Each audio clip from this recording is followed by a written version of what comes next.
some people you shouldn't live with after age 60. Do you understand who they are?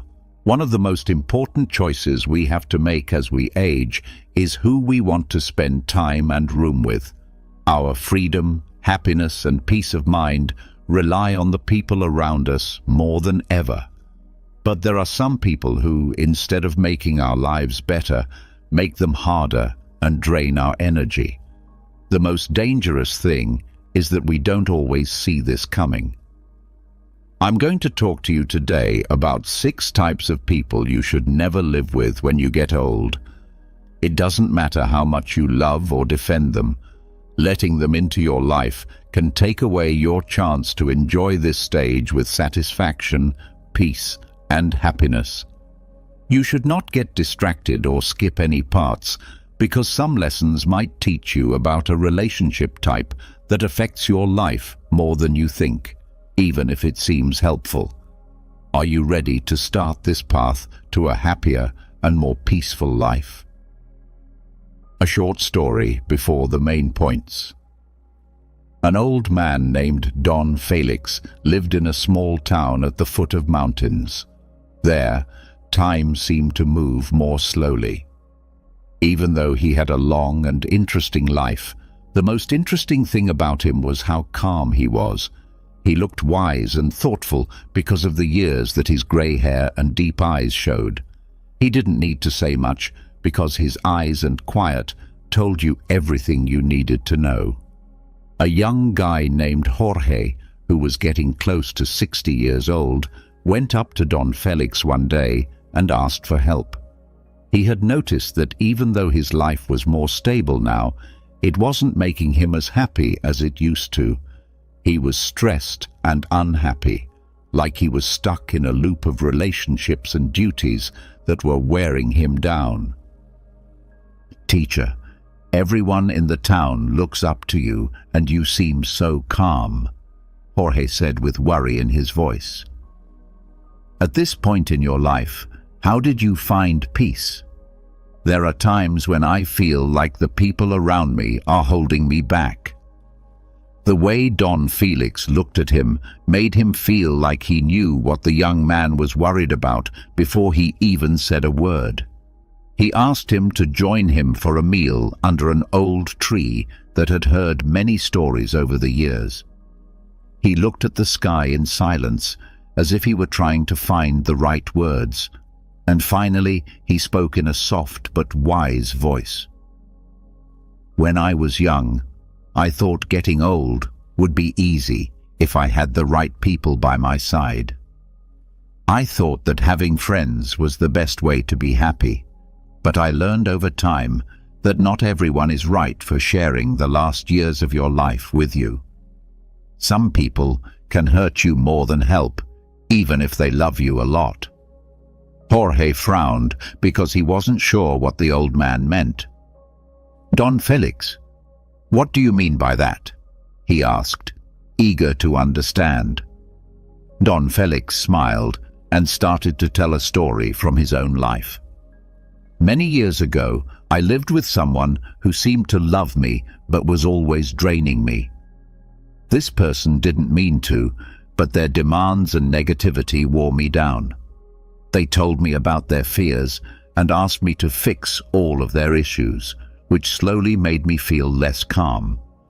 What I learned then is that as we get older, we need to be around people who make us feel good, not people who bring us down." Jorge was now interested and listened carefully. Don Felix went on, "There are 6 kinds of people you should never live with after age 60. You have to learn to set limits, even if it's hard, even if they're family or close friends. Not because you don't care about them, but because you need to be at peace first. Some people don't get that old age isn't just a time to rest, but also to grow and be calm. You could lose that if you hang out with the wrong people." It took some time for the young man to understand what the old man was saying. "How am I supposed to know who they are?" he asked, eager to find out more. You could tell Don Felix was taking a big breath as he leaned back on his wooden bench. He was about to teach something very important. As he looked at Jorge, he said, "Look, there are people who will always make you feel like you owe them something. People who make you feel bad for not always being available when they call, even if they don't say it. Others are always involved in drama and can't stand it when things go wrong, and they pull you into their mess. Some people don't let you be yourself. They always have ideas about what kind of person you should be and how you should act, and they forget who you really are." With a shocked look on his face, Jorge understood that these people were in his life. It was becoming clear to him which traits people had that drained his energy without them even realizing it.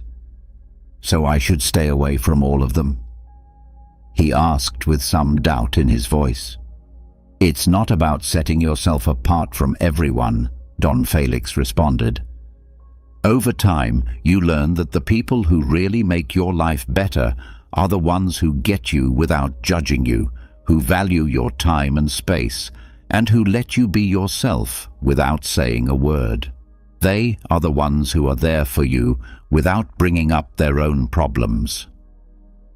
Slowly nodding, the young man knew that not everyone had a place in his life at this new point.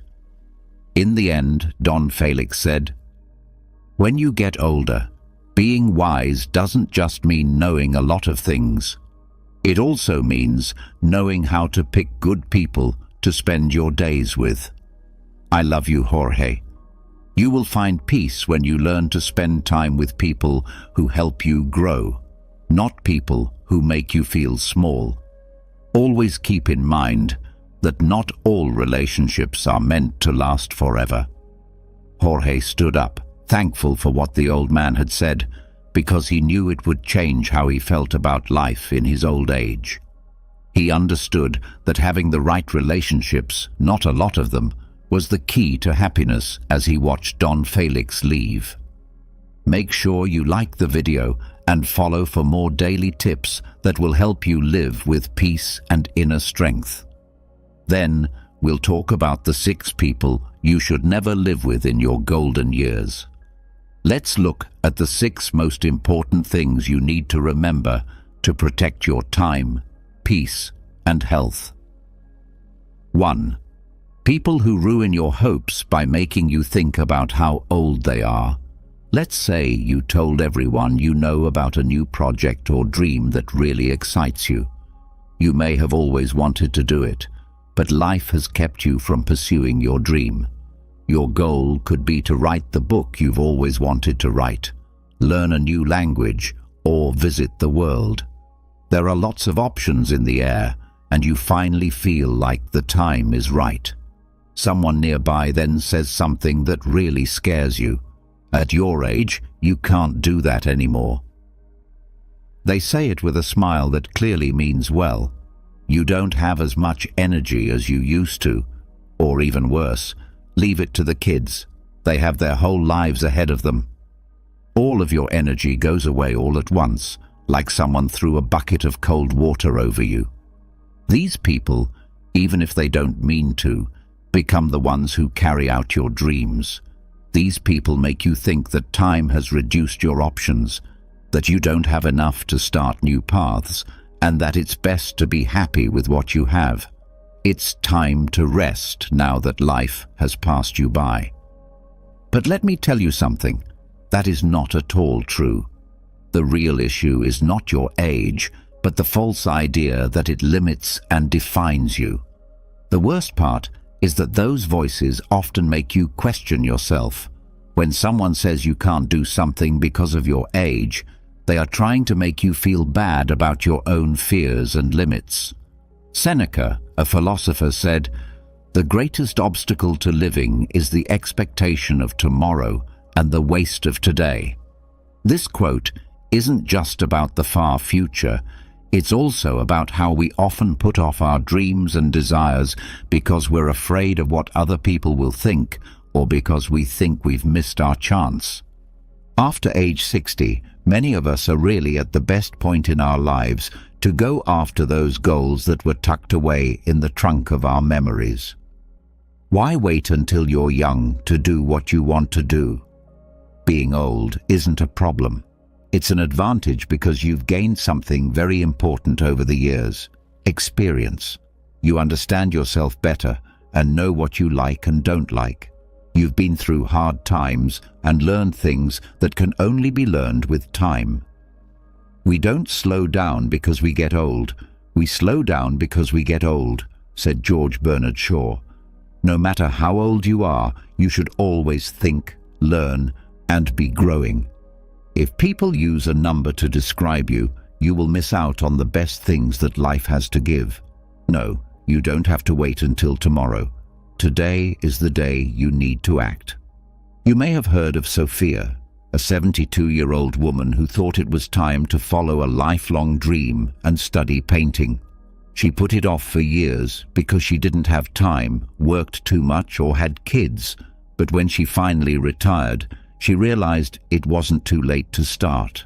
People she told laughed and told her it was too late to learn something new when she told them about her choice. Sophia didn't pay attention, though.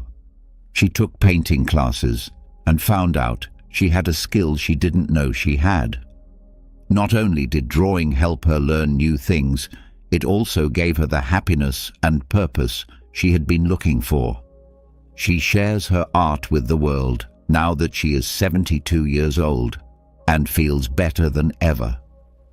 This is just one story that shows how age shouldn't stop you from following your dreams, but should instead give you power. Your age and the knowledge you've gained over the years give you a special view that younger people don't have. Now more than ever, your mind is open to new ideas, learning, and making things. Age doesn't make energy go away, it just changes how it looks. Keep your mind open to what might be possible and don't let other people's views stop you. If someone keeps telling you that your age is holding you back, you should stop and think, are my years really holding me back? Or are other people's opinions holding me back? If the second answer is yes, set yourself free. Don't let other people tell you what you can do. You are the only one who can explain your hopes and dreams. It's easy to see the useful advice here. The clock doesn't just tell time, it also tells you what you can do. Now, the next time someone tells you that you can't do something because of your age, take a deep breath and remember that your life is yours, and as long as you have life, you can always start over.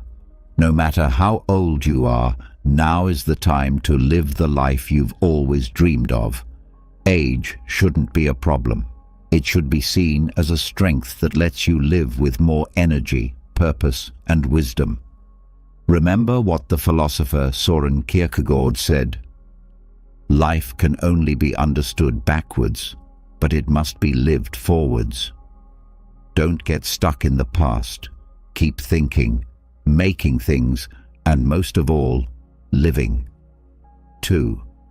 Those lovers whose selfish needs break your peace. After many years of hard work, it's only normal to want to enjoy the peace and quiet you've worked so hard to get. At this point in your life, you should put your health and mental peace first. And yet, there is something that can take away your peace of mind: unhealthy relationships, especially ones where love is constantly draining because the other person wants what's best for them. Imagine that you are 60 or 70 years old and no longer want any more problems in your life at this point.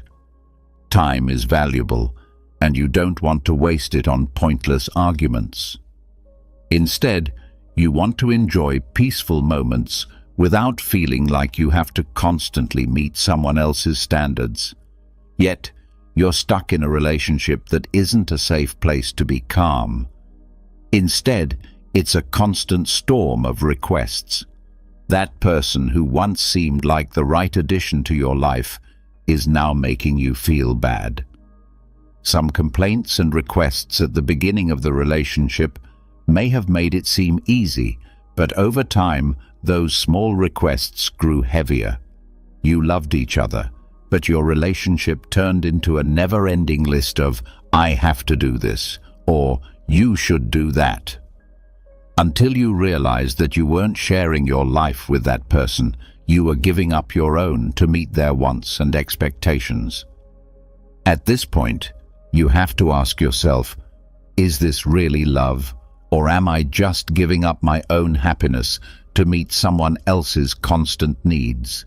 As the relationship psychologist Esther Perel says, love isn't everything you need, but it's what gives you the courage to face everything. This gets to the heart of the matter. A relationship should be a safe place to be, not a battleground. If being with someone makes you tired, stressed, or like you have to work hard to meet their needs, then you are not in a relationship based on love. Instead, you are in a relationship based on emotional dependence. Not only are these situations unhealthy, but they're even more dangerous when we don't know how they make us feel. And these kinds of relationships can be especially bad for older people who need peace and quiet the most. Take the case of Fernando, a man who met someone who made him feel like falling in love again when he was 70 years old. For a while, everything was great. The love, the attention, and the spark he had been looking for. But over time, that person asked for more from Fernando than he could give: his time, money, and care. There was always something new to say or ask for. Fernando had worked hard all his life and was looking forward to retirement. But he realized that this relationship was making him more tired and worn out than ever. Fernando finally chose to end the relationship after giving it a lot of thought. He knew that true love shouldn't take away your peace, but should instead make you feel better. This story has a simple lesson. A relationship shouldn't be a burden, especially now that you're older and need more energy to enjoy the things that count. Being able to tell the difference between what we can and cannot control is a key lesson in Stoic philosophy for these kinds of scenarios. What you choose to put up with is the only thing you can really control in a relationship. If your mental needs aren't being met and you feel like the other person always has the upper hand in the relationship, it's time to think about ending that connection. Another great Stoic thinker, Seneca, said, "The most powerful man is the one who has power over himself." Being able to make choices and take care of your own emotions is what makes you strong enough to choose who you want to spend your life with. Another important point is that choice loneliness is not the same as being forced to be alone. If being alone helps you keep your peace of mind, that's a very brave thing to do. Even though it might be hard, have you thought about whether or not your present relationship makes your life better or worse?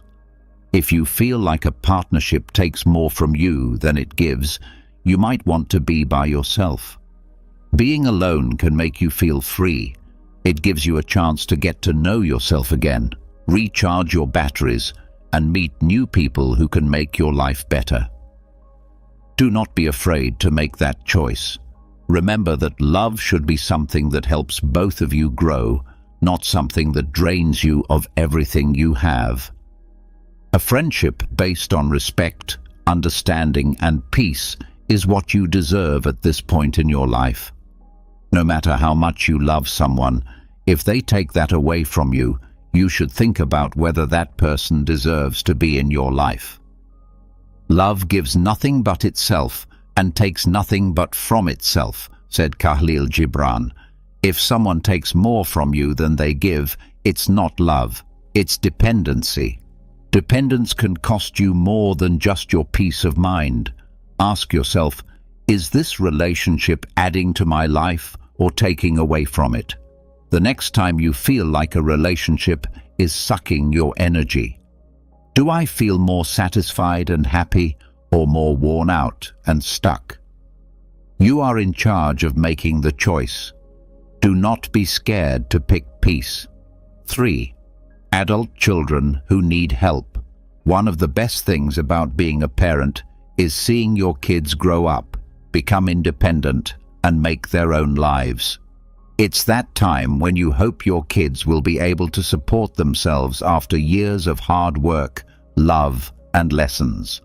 However, what happens when our adult children continue to depend on us mentally, financially, or even physically long after they should have been able to do so on their own? This is a fact that many people don't want to face, but it's true. As you get older and your adult children stop helping you enjoy your independence, they may constantly make demands and needs that are not your problem. This can become a burden that takes away the freedom you have worked so hard to achieve. Think about this. You're 65 years old and know what you want from life. You've worked hard your whole life to be able to take it easy, enjoy the little things, and plan your own time. But all of a sudden, you're stuck with your adult children, who should have their own lives by now, still needing your mental and financial help, or even asking you to do things that should be their job. Sense a pattern? Now comes the hard part. Is this what you wanted for your golden years? Living with adult children who can't seem to take charge of their own lives is not only awkward, but it can also make you feel dependent on them, which can drain your energy and freedom. Marcus Aurelius, a Stoic thinker, told us that we are all in charge of our own lives. You and your kids need to know this truth. At this point in your life, your goal shouldn't be to keep managing your kids' lives. Instead, you should enjoy your own. Even though you love them no matter what, it's important to know when that love becomes too much. Do not let your kids count on you because you are afraid of losing them. If you do this, you will be stuck in an unhealthy, emotionally dependent relationship with them. You will also be denying them the chance to grow up and take charge of their own lives without even trying to. I just recently learned about Julia, a woman who went through a similar thing. Even though they had jobs, her 2 adult children, both over 30, were still living with her. They were mentally and financially dependent on her and couldn't become financially independent. They went to her whenever something went wrong in their lives to get it fixed. She did this at first because she loved them and wanted the best for them, but over time she learned that her life was all about solving their problems, not her own. Julia felt stuck. In one way, she really cared about her kids and wanted to help them.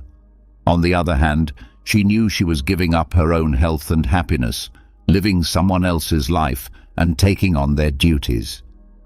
In that moment, she chose to have an honest talk with her kids. She told them that it was time to live their own lives and that she needed some space to enjoy hers. It wasn't fun, but it had to be done. She didn't know it at the time, but Julia was giving her kids the push they needed to become truly responsible by setting rules and expecting them to be independent. At first, it seemed like a selfish thing to do, but it was really an act of love because it helped them grow. This example makes it clear: letting your adult children rely on you takes away the freedom you've worked hard for, and also keeps them from expanding their lives and becoming independent. Their independence is just as important to you as it is to them. Nobody will be able to help them if they don't learn how to be independent. This will keep them from enjoying life to the best. A French philosopher named Simone de Beauvoir said that we must finally find the freedom that our youth took away when we get old. This freedom means being able to choose how you want to live your life without having to follow the rules set by other people, even your own children. You should be able to lean on their love instead of pushing them away. Being independent and respecting each other are important for true love. So, what should you do about this? The key is to set limits that are both kind and strong. No, you shouldn't cut ties with your kids. Instead, you should show them that it's now their turn to run their own lives. You are no longer their mother or father to answer all of their problems. Instead, you are there to help them from afar. It can be hard to go through this process if you have been their main source of support for years, but you need to do it for their growth and your own health. True independence isn't just having your own room, it's also having your own mind. You should be able to keep that place safe for yourself. You're not leaving your kids behind, you're just helping them grow. Your children are not your children. They are the sons and daughters of life's longing for itself, said the author Khalil Gibran. They come through you, but not from you. Now it's their turn to fly away, and it's your turn to live a happy life. If you live with adult children who depend on you, you should ask yourself, is this situation really good for both of us? Or is it keeping us both trapped? If you're 65 or older, you've worked hard your whole life to be able to enjoy this part of your life on your own terms. Don't let fear or guilt stop you from getting that freedom back. You still own your life, and pick how to live it now. 4. Complainers and bad moods. Have you ever spent time with someone who always seemed to be upset about something? The kind of people who always have something bad to say about everything. You might not know this, but having this attitude can spread, especially if you share your everyday life with someone who has it. The last thing you need right now is someone to drag you into a circle of bad things that never ends. That much energy not only makes you irritable, but it's also bad for your mental and emotional health. At this point in our lives, where we live and the people we hang out with become more significant than ever. Now it's not enough to just put up with or understand everything. You need to protect your peace of mind. People who constantly complain, be negative and be angry not only pollute your surroundings, but they also ruin the peace you've worked so hard to achieve. Remember what Buddha said, "You will not be punished for your anger, you will be punished by your anger." The same is true for negativity. Not only other people's bad moods affect you, but also how they affect you. It's bad to live with every day. People who always seem to be complaining might not be doing it on purpose. They can be family members, close friends, or even people who want to be married, and most of the time, they don't mean to be negative. But hearing complaints all the time can take away your happiness and your ability to enjoy the little things in life. The things we put around ourselves have a big effect on how good our lives are. When you complain all the time, your life is dull, hopeless, and most of all, peaceful. Not only is it tiring to deal with someone who sees everything negatively, but it also makes it hard to keep your own peace. For example, Pedro, a man who retired and then moved in with an old friend who was having a hard time, is a great example. Pedro, who was always positive, thought he could change the way his friend saw life. But as time went on, Pedro's mood got worse as his friend complained every day about the business, health, the news, and the weather. At first, it looked like a kind and helpful act, but it turned into a living situation that took away Pedro's good mood. No matter how many times he tried to change the subject or talk about the good things, his friend kept complaining and having more issues. Pedro understood that he could not change his friend, but he could change how he dealt with things. He chose to spend less time with him and more time with people who shared his positive outlook on life and desire to enjoy this time of it to the best. This small change made a big difference in how well he felt. Sometimes, all we need is to be able to tell when a relationship or living together is making us feel bad, and the courage to get away from it, for our own peace of mind. One of the most important lessons of Stoicism is that you can't change what other people do or say, but you can change how you react to it. One of the most important Stoic thinkers, Epictetus, said, "It is not things that affect us, but how we judge them." This is also true for people. Someone who always complains is someone you can't change, but you can choose not to let their bad mood get you down. You have control over who comes into your room, who you spend time with, and most importantly, what energy you let into your life. Living with negative people is hard because you start to see things from their point of view. Because they are always complaining, you start to see life through their eyes and focus on what's not going well instead of enjoying what is. This impact might be small at first, but it will hurt your happiness and your ability to enjoy this important time in your life in the long run. It's time to set limits so that their comments don't ruin your day. In what real-world way can you do this? 1. Don't join in with their complaints. If someone starts to complain, change the subject or move the talk to something more positive. Cutting down on the time you spend with that person might help if that doesn't work. You don't have to be rude to protect your personal space, but you do have to be firm. 2. Make up for the bad vibes. If you live with someone like this, spend time with and be around positive people, things and places. It can be as easy as going for a walk, joining a group of people who share your hobbies, or doing something relaxing for fun. 3. Show gratitude. Being thankful is the best way to fight depression. Spend some time every day thinking about the good things in your life, no matter how small or big they are. There is always something to be thankful for, even when things look the worst. This easy thing you do can help you keep your mind on the good things, even if other people around you are whining and being negative. Take note of what Friedrich Nietzsche said. He who fights with monsters must be careful not to become a monster himself. It's easy to become like negative people when you spend a lot of time with them. Don't risk losing your happiness and the chance to enjoy life because you have to put up with someone else's constant complaints. At this point in your life, it's important to protect your peace of mind. If someone is always complaining and being negative, make it clear what your limits are. Don't let their dark point of view affect how you live your life.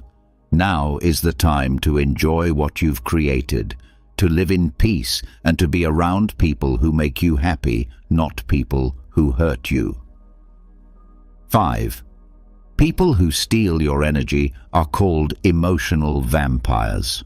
There will always be people in your life who seem to drain all of your mental energy, leaving you tired and unable to concentrate on yourself. Being old and living with someone like this is not only tiring, but it can also have a big effect on your physical, mental, and emotional health. Even if these emotional vampires aren't trying to hurt you, their constant needs for attention, support, and approval drain all of your energy. Think about how your mental health is like a battery. You've learned to control your feelings, put things in order of importance, and value peace of mind over the years. But when an emotional vampire comes into your life, that battery dies very quickly. It seems like these people are always having problems and need your help. Every time you talk to them, you feel weaker, more angry, and less able to take care of yourself. The problem with living with these kinds of people is that we often feel like we need to save them or be there for them all the time. However, this is where one of the most important lessons of Stoicism comes in. We can't carry the mental weight of other people. The happiness of your life depends on the quality of your thoughts, Marcus Aurelius said. Because of this, we need to be careful about what we let into our minds. If an emotional vampire comes into your area, their bad mood and demands will contaminate your own mind, changing the quality of your thoughts and your health. Setting clear limits is important when dealing with these people. The other person will learn that they can't be your only source of emotional stability, and you will learn that these limits are good for you. Stoicism teaches us to know what we can control and what we can't. While you can't change how someone else feels, you can choose how and how often you talk to them. People need to understand that they can't fix someone else's mental problems, no matter how much they want to help. Emotional distancing is a strong way to protect yourself from emotional vampires. It doesn't mean you stop talking to them or leave them, but you learn to make emotional space where their problems don't become your problems. Be present, but don't let it affect you too much. This is called non-absorbent listening. It might sound hard, but learning how to do it is important for keeping your peace of mind. Taking care of yourself is another way to keep yourself safe. When someone is making us feel bad, it's easy to forget what we need. However, you will be stronger against these people if you take better care of yourself.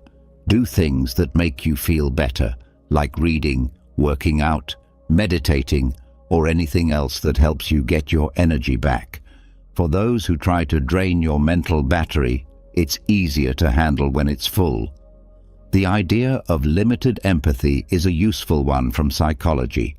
It's normal to care about other people, but if you're working with an emotional vampire, you need to learn how to keep your caring in check.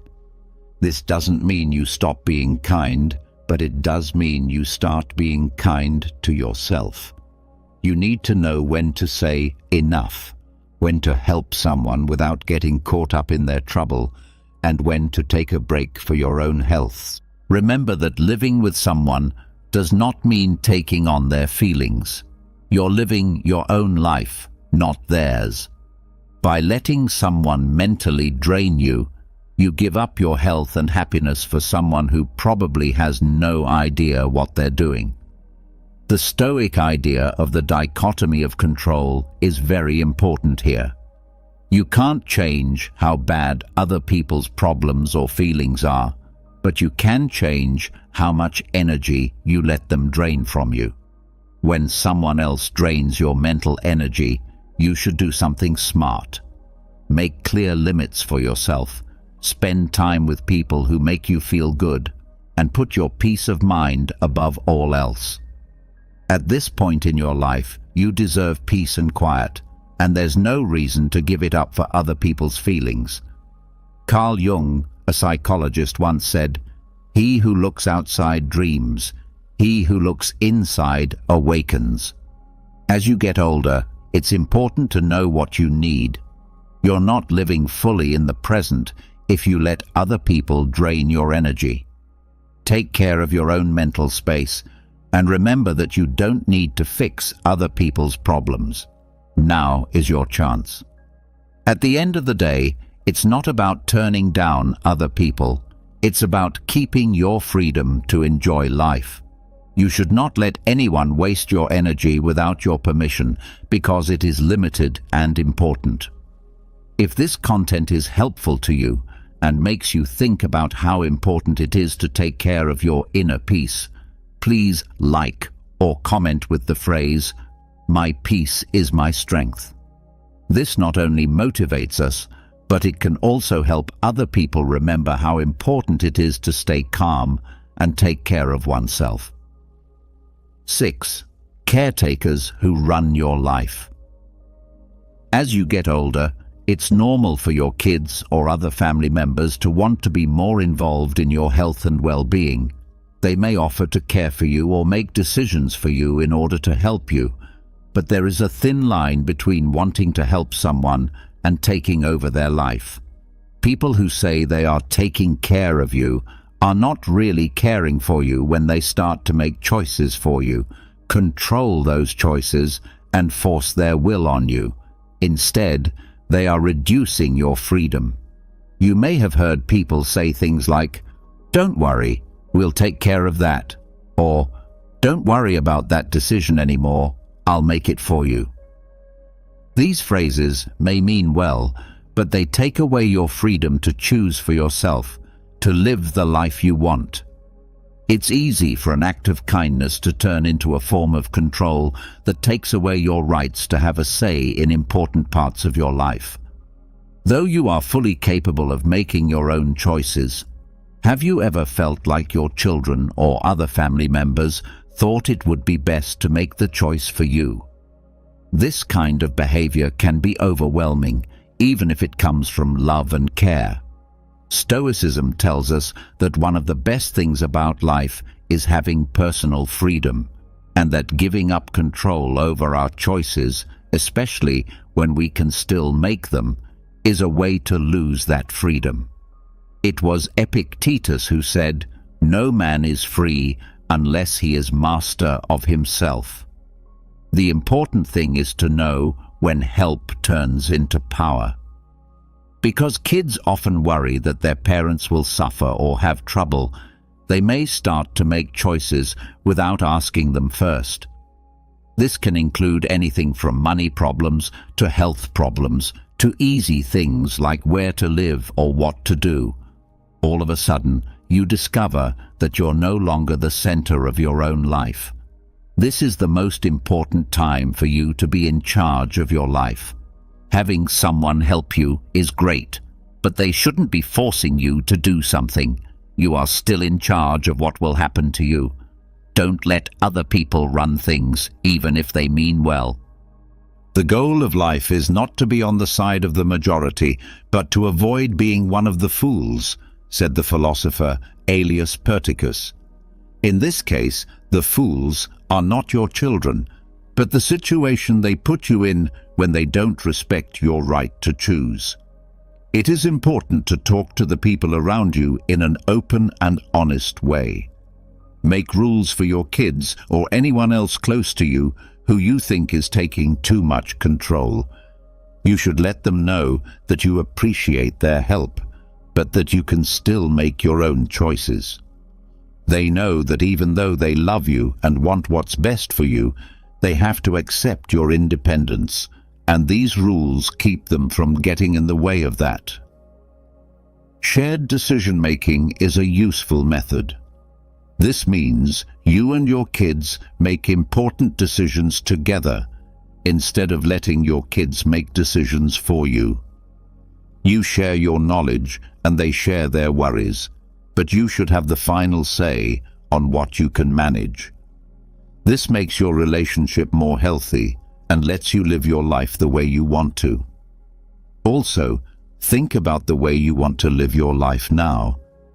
Do you want your days to be ruled by what other people think is best for you? But would you rather old age be a peaceful time when you can enjoy the freedom you have worked so hard to get? The most important part of life is to enjoy what we have at this moment, said Seneca.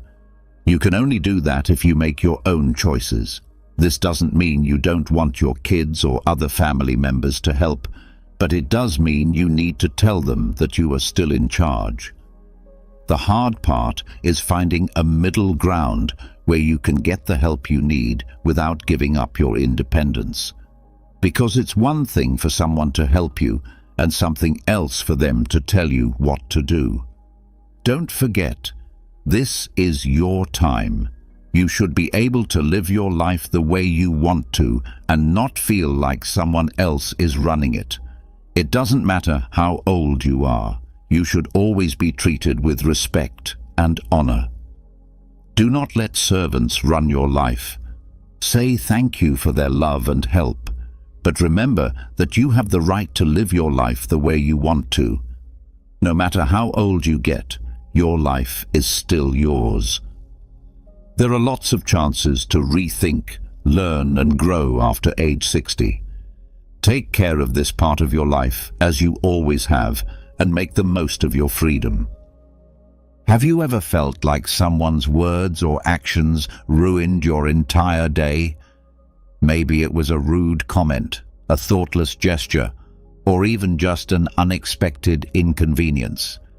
It's frustrating, isn't it? But here's the truth. No one has the power to control your emotions unless you let them. What if you could stay calm and unshaken no matter what life or anyone else throws your way? Imagine walking through your day with a sense of peace so strong that even the most irritating situations couldn't rattle you. That's not just wishful thinking, it's emotional mastery. In this episode, we're diving into 10 transformative lessons that will help you stop reacting impulsively, let go of anger, and regain control over your emotions. These lessons aren't about ignoring your feelings or pretending not to care. They're about building the mental strength to navigate life's challenges with grace and clarity. Whether it's dealing with criticism, setting boundaries, or learning to let go of grudges, you'll discover practical tools to protect your peace and live with confidence. By the end of this episode, you'll have the mindset and strategies you need to stay unbothered, even in the most difficult situations. So, if you're ready to unlock the secret to emotional freedom and live a life where no one else can control your mood, let's get started. Your journey to mastering your emotions begins now.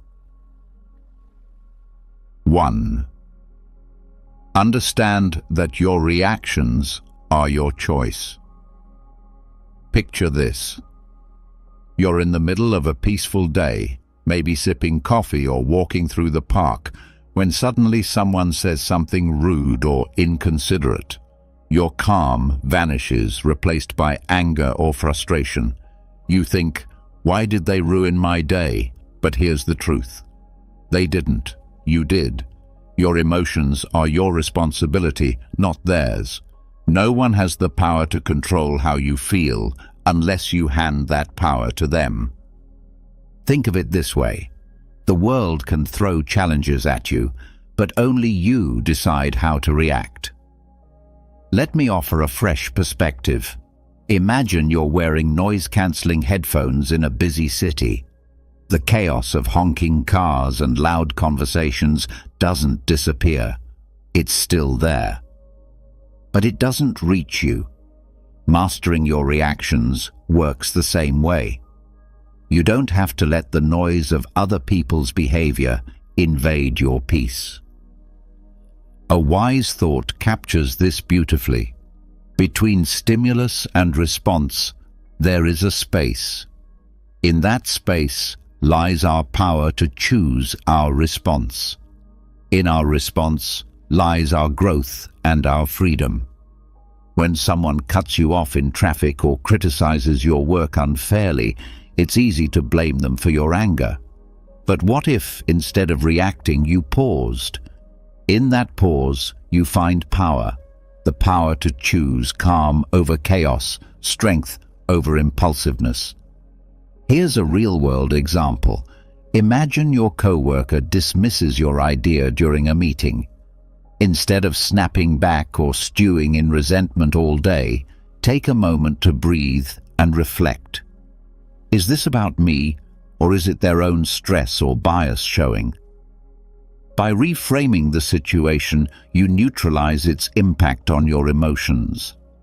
The beauty of this approach is that it's not about suppressing how you feel, it's about recognizing that your feelings are separate from your reactions. Anger, frustration, and disappointment are natural, but they don't have to dictate what you do next. Here's a simple strategy to start practicing this mindset.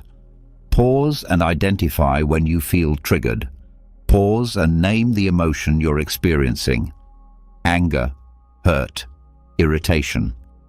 This breaks the automatic reaction cycle. Ask questions. Reflect on why you're feeling this way. Is it because of what happened or your interpretation of it? Choose your response. Decide how you want to act based on your values and long-term peace, not the heat of the moment. Imagine the freedom of walking through life unbothered by others' actions, the rude stranger, the thoughtless remark, the minor inconvenience. All of them lose their grip on you when you take control of your reactions. In every moment, you have a choice. You can let others dictate your emotions, or you can reclaim your power and protect your peace. The next time someone tries to push your buttons, remember, their behavior doesn't define you. Your reaction does, and in choosing calm, you gain not just emotional mastery, but true freedom. 2. Stop expecting people to behave like you. Have you ever been disappointed by someone who, when you find yourself in need, is nowhere to be found? Disappointment washes over you, and you think, how could they be so inconsiderate? I would never treat them this way. Here's the hard truth. People don't operate by your standards or values. They act based on their own. Expecting others to think, behave, or respond the way you would is like trying to control the weather. It's impossible and only leads to frustration. Think of it this way. Each person is walking their own path, shaped by their experiences, beliefs, and priorities. When someone does something that annoys or hurts you, it's often not a reflection of you, it's a reflection of them. Trying to change or control their behavior only leaves you feeling powerless. Instead of focusing on how others should act, focus on accepting them as they are. Let me give you an example. Imagine a coworker who constantly interrupts during meetings. Instead of seething with frustration or trying to teach them a lesson, recognize that their habit has nothing to do with you. By letting go of the expectation that they'll change, you free yourself from unnecessary emotional turmoil. A wise thought sums this up perfectly. Expectations are the root of all suffering. The less you expect others to behave in a certain way, the more you protect your peace. Here's a practical exercise to help you let go of these expectations. Acknowledge your assumptions. When someone upsets you, ask yourself, what was I expecting them to do? Challenge that expectation. Reflect on whether it's realistic to expect someone else to act exactly as you would. Shift your focus. Instead of trying to control their behavior, focus on how you can respond calmly and maintain your peace. Think about how liberating this mindset is. The rude stranger, the forgetful friend, the inconsiderate coworker, none of them have the power to disrupt your emotions unless you let them. When you stop expecting others to meet your standards, you take back control of your reactions. In the end, people are who they are, not who you want them to be. Accepting this truth doesn't mean tolerating bad behavior or abandoning your values. It means recognizing that your peace is too valuable to sacrifice for something you can't control. The next time someone disappoints or frustrates you, pause and remind yourself they're acting from their nature, not mine. And that's okay, because I choose my response. By releasing those expectations, you gain freedom, not just from others' actions, but from the emotional weight they once carried. Think about the last time you got into an argument. Maybe it was over something trivial, like which route was faster, or something deeper, like a disagreement with a close friend or partner. As the conversation heated up, did you feel that strong urge to prove your point, to show them you were right? We've all been there, clinging to our version of the truth like it's a lifeline. But here's the thing, that need to always be right is exhausting and unnecessary. The need to win every argument or prove your perspective often stems from insecurity. It's as if being wrong threatens our worth or identity. But what if you could let go of that need entirely? What if you could approach disagreements with curiosity instead of defensiveness? A powerful thought to keep in mind is this: Would you rather be right, or would you rather be at peace? Often, our insistence on being right creates tension, damages relationships, and fuels our frustration. On the other hand, letting go of the need to prove yourself allows you to preserve your peace and approach conflicts with understanding. Imagine someone accuses you of something unfair. Your instinct might be to defend yourself, to argue your case, or to point out their flaws in return. But what if you paused and asked yourself, is it worth my energy to prove them wrong? Will this argument change anything important in my life? In most cases, the answer is no. Here's an example. A friend might insist that their way of handling a problem is better than yours. Instead of diving into a debate, you could say, I see where you're coming from, and I respect your perspective. By doing this, you not only diffuse the tension, but also maintain your calm and avoid unnecessary conflict. The Taoist philosopher Lao offers timeless wisdom. He who is attached to his views will never grow. Letting go of the need to be right doesn't mean abandoning your principles or silencing your voice. It means recognizing that not every disagreement needs a resolution in your favor. It's about choosing when to engage and when to step back. Pause before responding. When you feel the urge to argue, take a deep breath and reflect on whether it's worth your energy. Seek understanding. Instead of trying to win, ask questions to understand the other person's perspective. This approach often de-escalates conflict. Pick your battles. Save your energy for disagreements that truly matter, ones that align with your values or affect significant outcomes. Over time, you'll find that letting go of the need to always be right brings immense freedom. You'll start noticing how much lighter and calmer you feel when you stop trying to control every conversation or prove every point. Arguments lose their grip on your emotions because you've chosen peace over pride. Remember, your value isn't tied to winning debates or proving your intelligence. It's in how you carry yourself, how you protect your energy, and how you maintain your inner peace. The next time you're tempted to argue, pause and remind yourself, being right won't make me happy, but being calm will. And in that moment, you'll experience the true power of letting go. Imagine this. You're excitedly sharing an idea, something you're truly passionate about, and someone interrupts with a dismissive comment.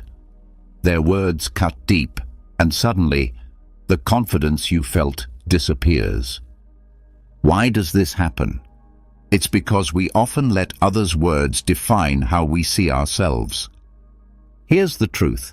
Your worth isn't determined by someone else's opinion. It's not tied to their compliments, criticisms, or judgments. When you rely on others to validate you, you hand them the power to control your emotions. True emotional freedom comes when you take that power back. Let's consider an example. A colleague criticizes your work, not constructively, but in a way that feels harsh or personal. Your instinct might be to defend yourself or feel disheartened.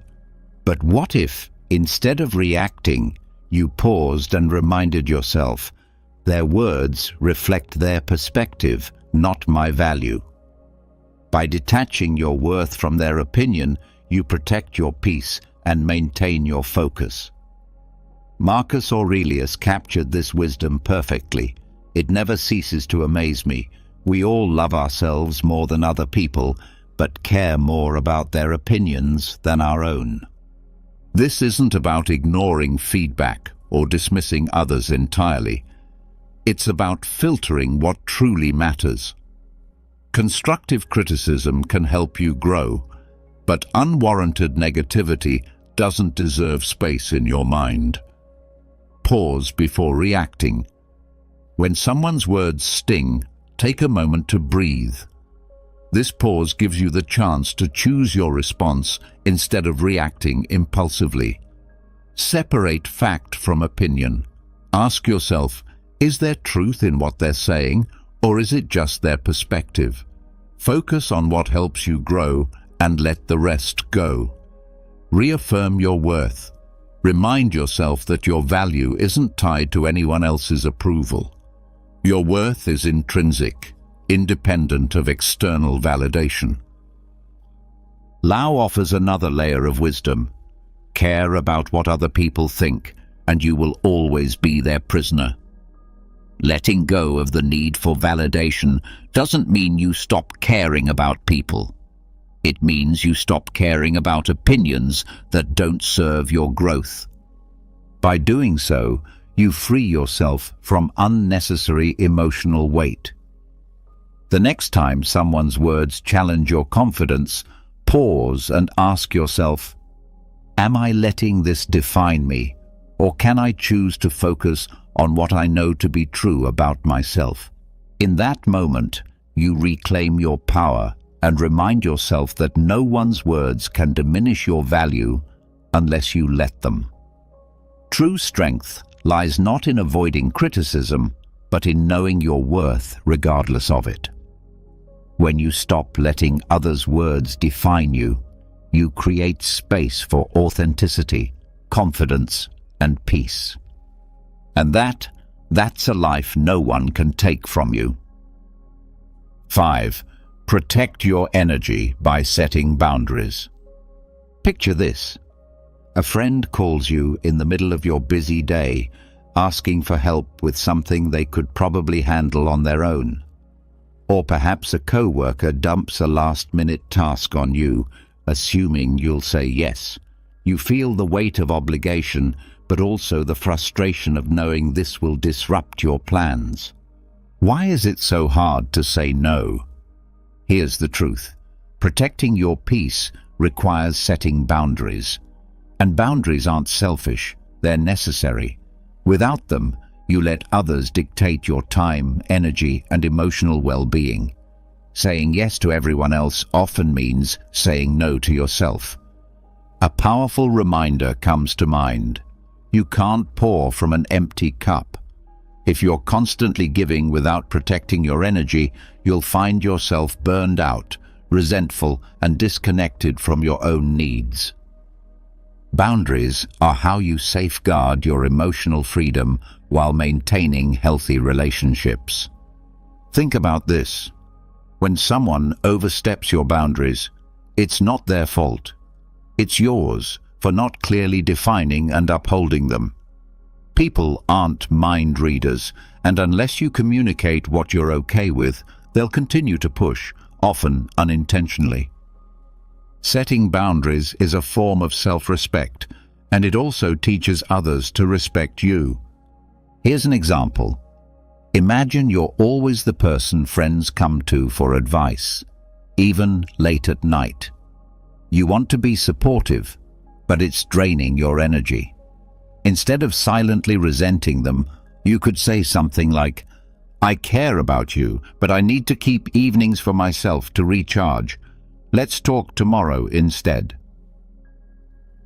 This approach is firm yet kind, and it protects your peace without damaging the relationship.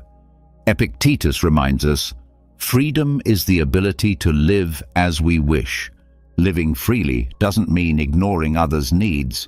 It means deciding where your energy is best spent. Boundaries let you choose your priorities and ensure you're not giving more than you can handle. Here's how to start setting boundaries effectively. Be clear and honest.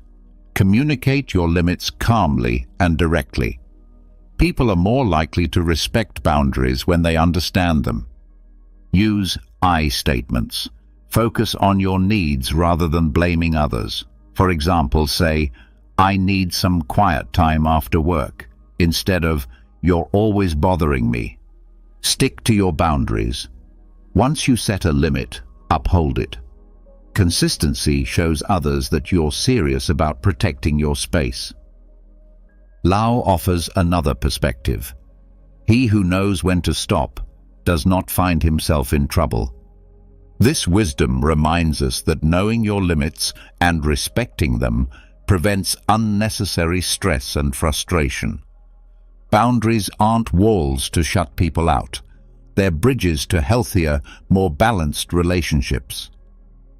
The next time you feel overwhelmed or taken for granted, pause and ask yourself, have I communicated my needs clearly?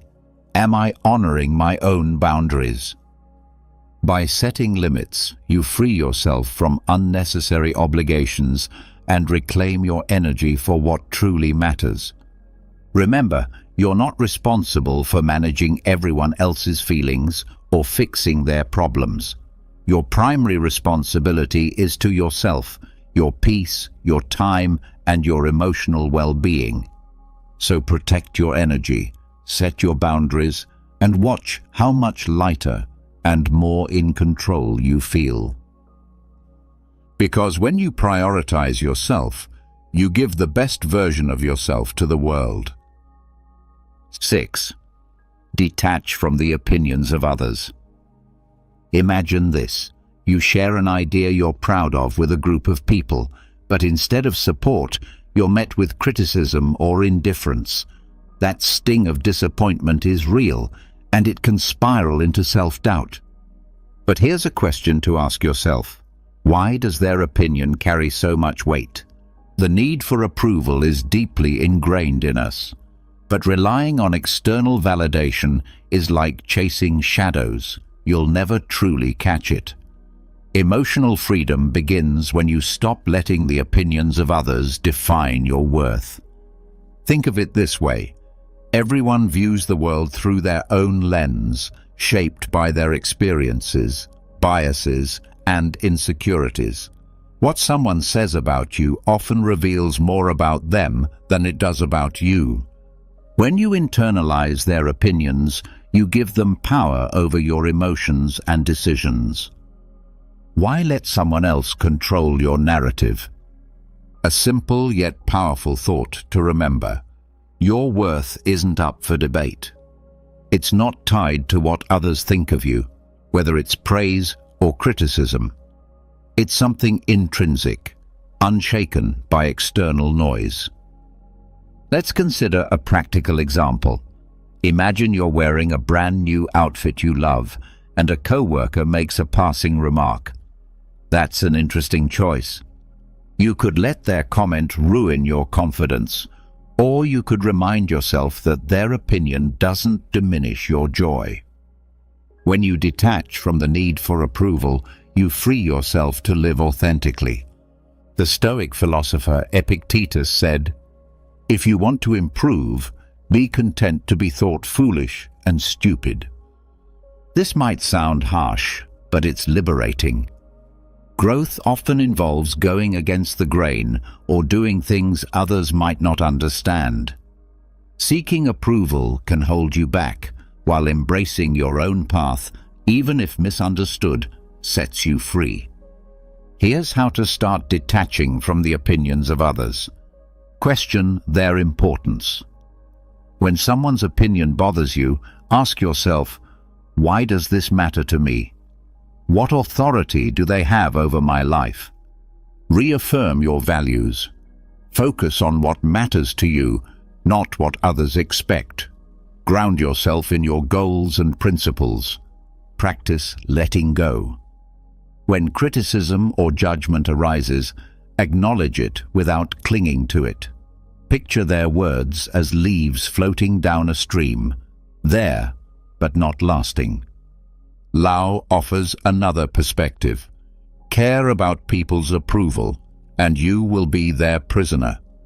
This doesn't mean ignoring feedback or isolating yourself from others. It means filtering out what doesn't serve you. Constructive criticism can help you grow, but unwarranted judgment, that's theirs to carry, not yours. Think of detaching from opinions like shielding yourself from bad weather. The rain may fall, but it doesn't have to soak you. By focusing on your own inner compass, you remain grounded no matter how others perceive you. The next time someone's words shake your confidence, pause and ask yourself, am I living for them or for me? By choosing to detach, you reclaim your freedom, protect your peace, and build a life that's authentically yours. Remember, your path is yours alone, and it's far too important to be swayed by fleeting opinions. Respond with silence, not anger. Imagine this. You're in a heated argument. Someone says something hurtful or intentionally provocative, and you feel the anger rising. Your heart pounds, your face heats up, and your instinct is to fire back with a cutting remark. But what if instead of reacting, you simply say nothing? Silence is one of the most powerful tools you have when dealing with others' negativity. It's not about conceding or avoiding confrontation. It's about choosing calm over chaos. Responding with silence doesn't mean you're weak. It means you're strong enough to value your peace over the need to retaliate. There's wisdom in this. The less you respond to negativity, the more peaceful your life becomes. Silence speaks volumes. It says, I won't let your behavior control me. Let's take an example. Imagine someone at work undermines you during a meeting, trying to make you look bad in front of others. You have two choices: engage in a back-and-forth argument or pause and respond with silence. By staying silent, you deny them the reaction they seek and maintain your composure, showing everyone around you who truly holds the higher ground. The Stoic philosopher Marcus Aurelius said, "The best answer to anger is silence. Anger often seeks fuel to keep burning, and silence starves it. When you choose not to engage, you break the cycle of negativity and protect your emotional well-being." Think of silence as a shield. It deflects the noise without pulling you into the fight. Here's how to make silence your go-to response in moments of provocation. Pause before reacting. When someone says something provocative, take a moment to breathe. Silence creates space for clarity. Listen without defending. Sometimes people just want to vent or be heard. Let them speak without interrupting or feeling the need to explain yourself. Speak only when necessary. If a response is required, keep it calm, measured, and to the point. A Buddhist teaching reminds us, speak only if it improves upon the silence. This doesn't mean you suppress your feelings. It means you choose when and how to express them. Silence doesn't ignore the problem. It preserves your energy for moments where your voice truly matters. Think about how often we regret words said in anger. Silence removes that regret. It allows you to reflect, reassess, and respond thoughtfully rather than impulsively. And often, silence says more than words ever could. The next time someone tries to provoke you, pause and ask yourself, will responding add value, or will it simply escalate the situation? By choosing silence, you protect your peace, demonstrate strength, and keep control of the narrative. Remember, silence isn't the absence of a response. It's the presence of wisdom. It's the ability to rise above the noise and say, your words don't control me. My peace does. And that's how you win the battle without ever raising your voice. Practice gratitude. Imagine you're having one of those days where everything seems to go wrong. Your plans fall apart, someone makes a rude comment, and the smallest inconveniences feel unbearable. Anger starts bubbling up and you think, why does everything have to be so difficult? Now pause. What if, instead of focusing on everything going wrong, you shifted your attention to what's going right? Gratitude has a way of turning anger into calm and reframing even the worst moments into opportunities for perspective and peace. Here's a powerful truth. You can't feel grateful and angry at the same time. Gratitude works like a mental reset button. It pulls you out of the spiral of negativity and reminds you of the good that still exists, even in frustrating situations. Take a simple example. You're stuck in traffic, running late to an important appointment. Instead of fuming at the cars ahead, try this. Take a deep breath and think of 3 things you're thankful for. Maybe it's the fact that you have a car, the opportunity you're headed toward, or even just the music playing on the radio. It might sound small, but this shift can transform your emotional state almost instantly. The philosopher Cicero said, "Gratitude is not only the greatest of virtues, but the parent of all others." Gratitude doesn't just dissolve anger, it builds resilience, fosters patience, and helps you focus on what truly matters. It's a tool you can use anytime, anywhere, to protect your peace. Here's how to make gratitude a daily habit. Pause and reflect. When anger starts to rise, take a moment to breathe and ask yourself, what's one thing I can be thankful for right now? Keep a gratitude journal. At the end of each day, write down 3 things that went well, no matter how small they seem. This trains your mind to look for the positive. Use gratitude as a reframe. When faced with a challenge, think about what you can learn or how the situation could be worse. Gratitude often comes from recognizing what you still have. For example, let's say someone criticizes you harshly. Instead of letting anger take over, try reframing it. I'm grateful for the chance to learn from this feedback, even if it wasn't delivered kindly. This doesn't excuse the other person's behavior, but it keeps you in control of your emotions. The Buddha reminds us, let us rise up and be thankful, for if we didn't learn a lot today, at least we learned a little. And if we didn't learn a little, at least we didn't get sick. And if we got sick, at least we didn't die. So let us all be thankful. Gratitude shifts your focus from what's lacking to what's present. It's not about denying frustration or anger. It's about choosing to prioritize what uplifts you over what drags you down. The next time you feel anger creeping in, pause and ask yourself, what can I be thankful for in this moment? You'll find that gratitude doesn't just dissolve the anger, it replaces it with calm, clarity, and a sense of control. And in those moments, you'll realize that peace isn't something you find, it's something you create. Reframe. Criticism as a tool for growth. Imagine this.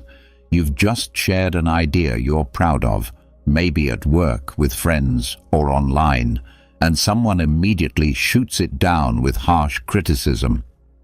Your first instinct? Defensiveness, maybe even anger. It's natural to feel this way when your efforts are met with negativity. But what if you could reframe criticism, seeing it not as an attack, but as an opportunity to grow? Criticism, no matter how it's delivered, holds value if you're willing to look for it. It can show you blind spots, challenge your thinking, or push you to improve. When you shift your perspective, criticism stops being a source of frustration and becomes a tool for self-betterment. Here's an example. Imagine you're preparing a presentation and a colleague points out several flaws in your work.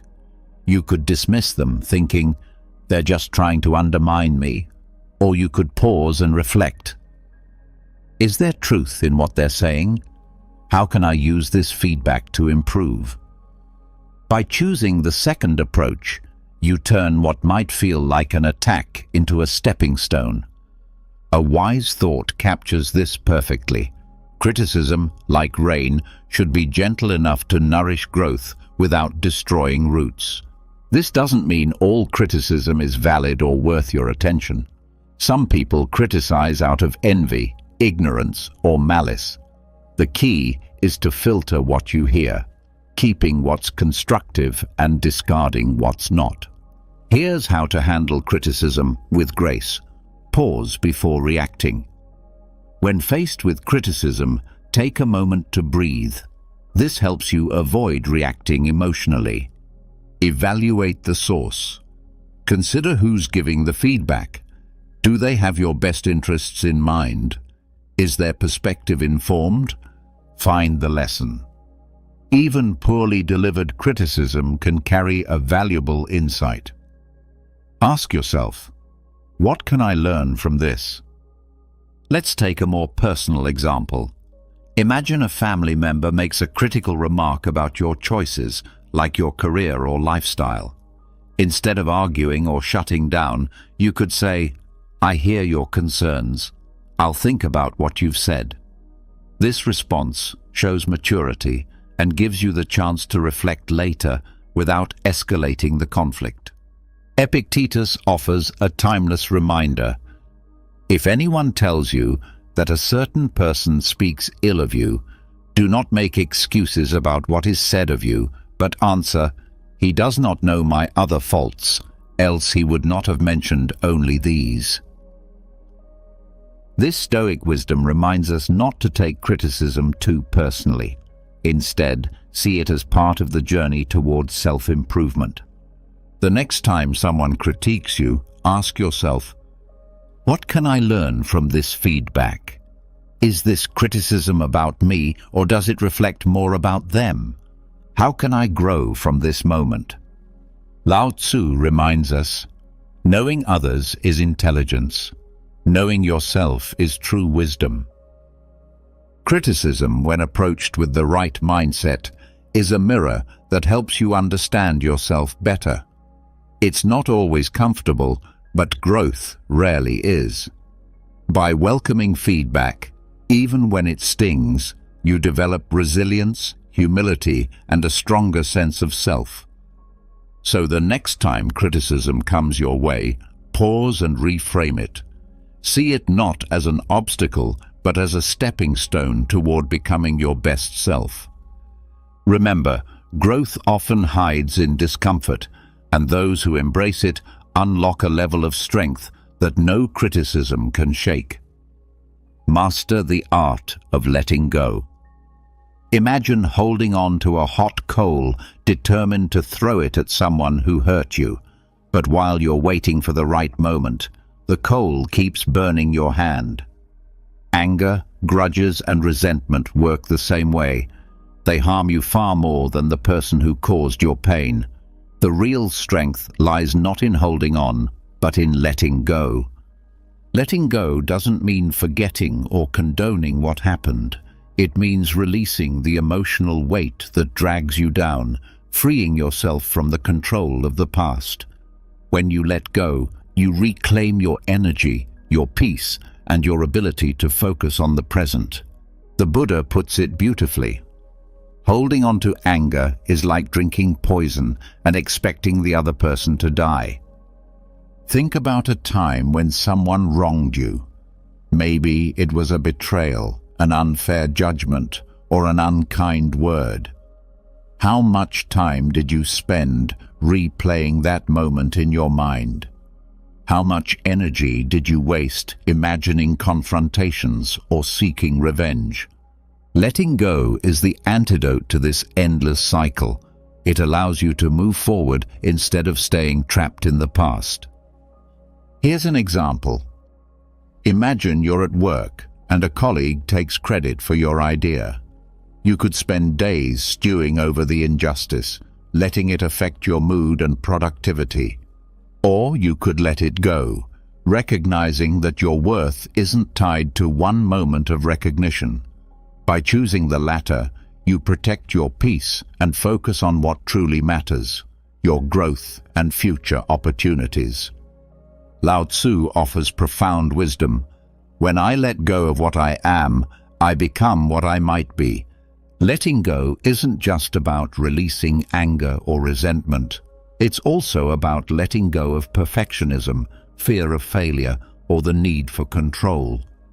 It's about embracing life as it is, with all its unpredictability, and finding freedom in acceptance. Here's how to start practicing the art of letting go. Acknowledge your feelings. Suppressing emotions only makes them stronger. Allow yourself to feel hurt, anger, or disappointment without judgment. Reframe the situation. Ask yourself, what can I learn from this experience? How can I grow stronger because of it? Focus on the present. Letting go is a choice you make for yourself, not for the other person.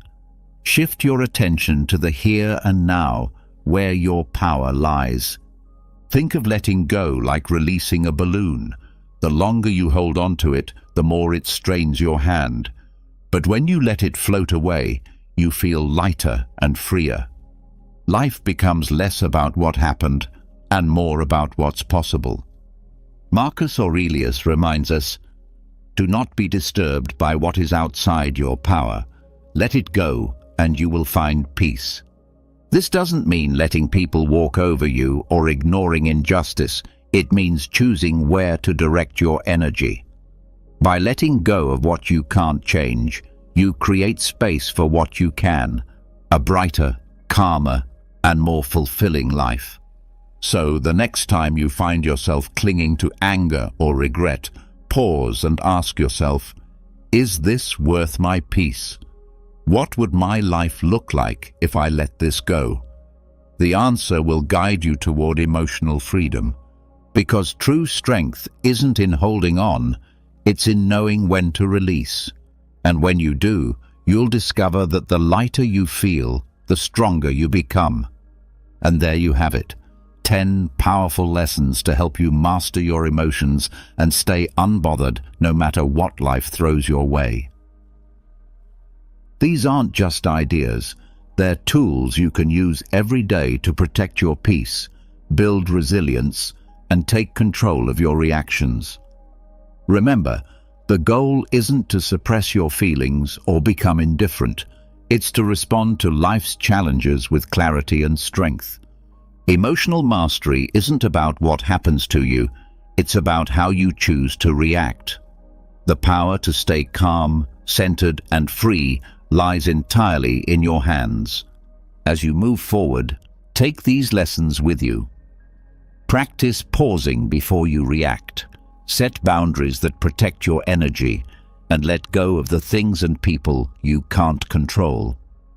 Each time you choose peace over anger, you take one step closer to living the unshakable life you deserve.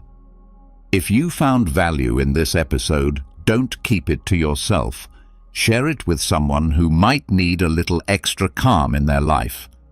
And if you have your own tips or experiences about staying unbothered, I'd love to hear them. Drop a comment below. Thank you for joining me on this journey. Remember, emotional freedom isn't a destination. It's a practice. So keep showing up for yourself, stay mindful, and keep growing stronger every day. Let's get real. Most people are too afraid to tell you to your face that they don't like you. Instead, they hide behind fake smiles, hollow compliments, and forced politeness. I've been there too, thinking someone was a friend, only to find out they were secretly hoping for my downfall. It's brutal, but here's the truth. If you don't recognize the signs, you'll end up wasting your time and energy on people who deep down can't understand you. So, let's cut through the BS and talk about the signs that someone dislikes you but is hiding it. You might not like what you hear, but it's better to face the truth than live in denial. 1. They're always joking about your flaws. We all know that one person who loves to joke, especially when the joke is at your expense.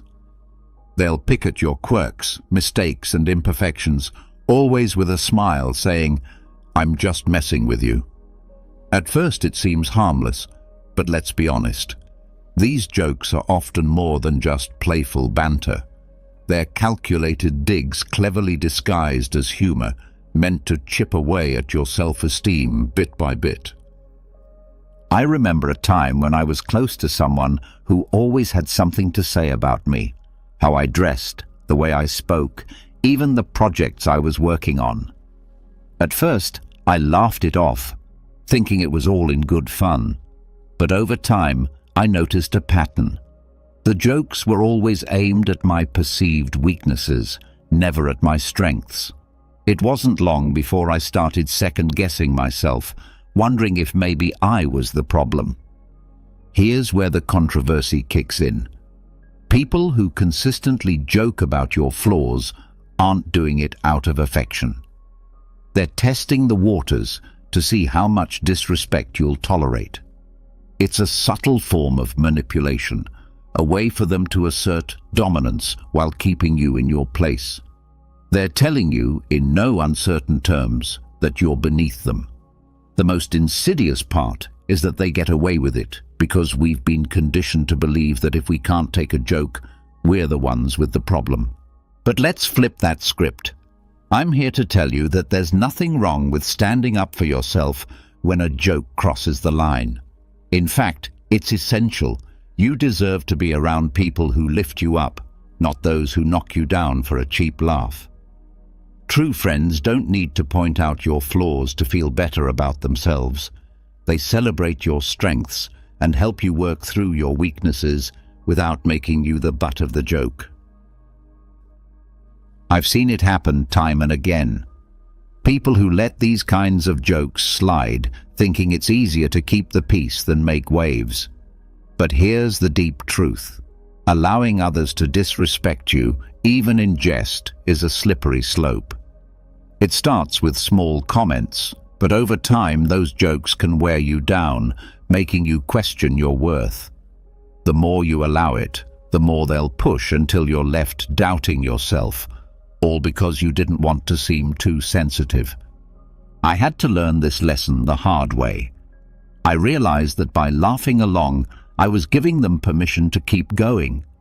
I was complicit in my own disrespect. It wasn't until I started setting boundaries and standing up for myself that I noticed a change, not only in how they treated me, but in how I began to see myself. I stopped allowing their words to define me and started taking control of my own story. Here's my advice. The next time someone makes a joke at your expense, don't just brush it off. Ask yourself, is this really funny, or is there something deeper going on here? If it's the latter, don't be afraid to call them out. It might feel uncomfortable, and it might even end the friendship. But your self-respect is worth more than someone else's misguided attempt at humor.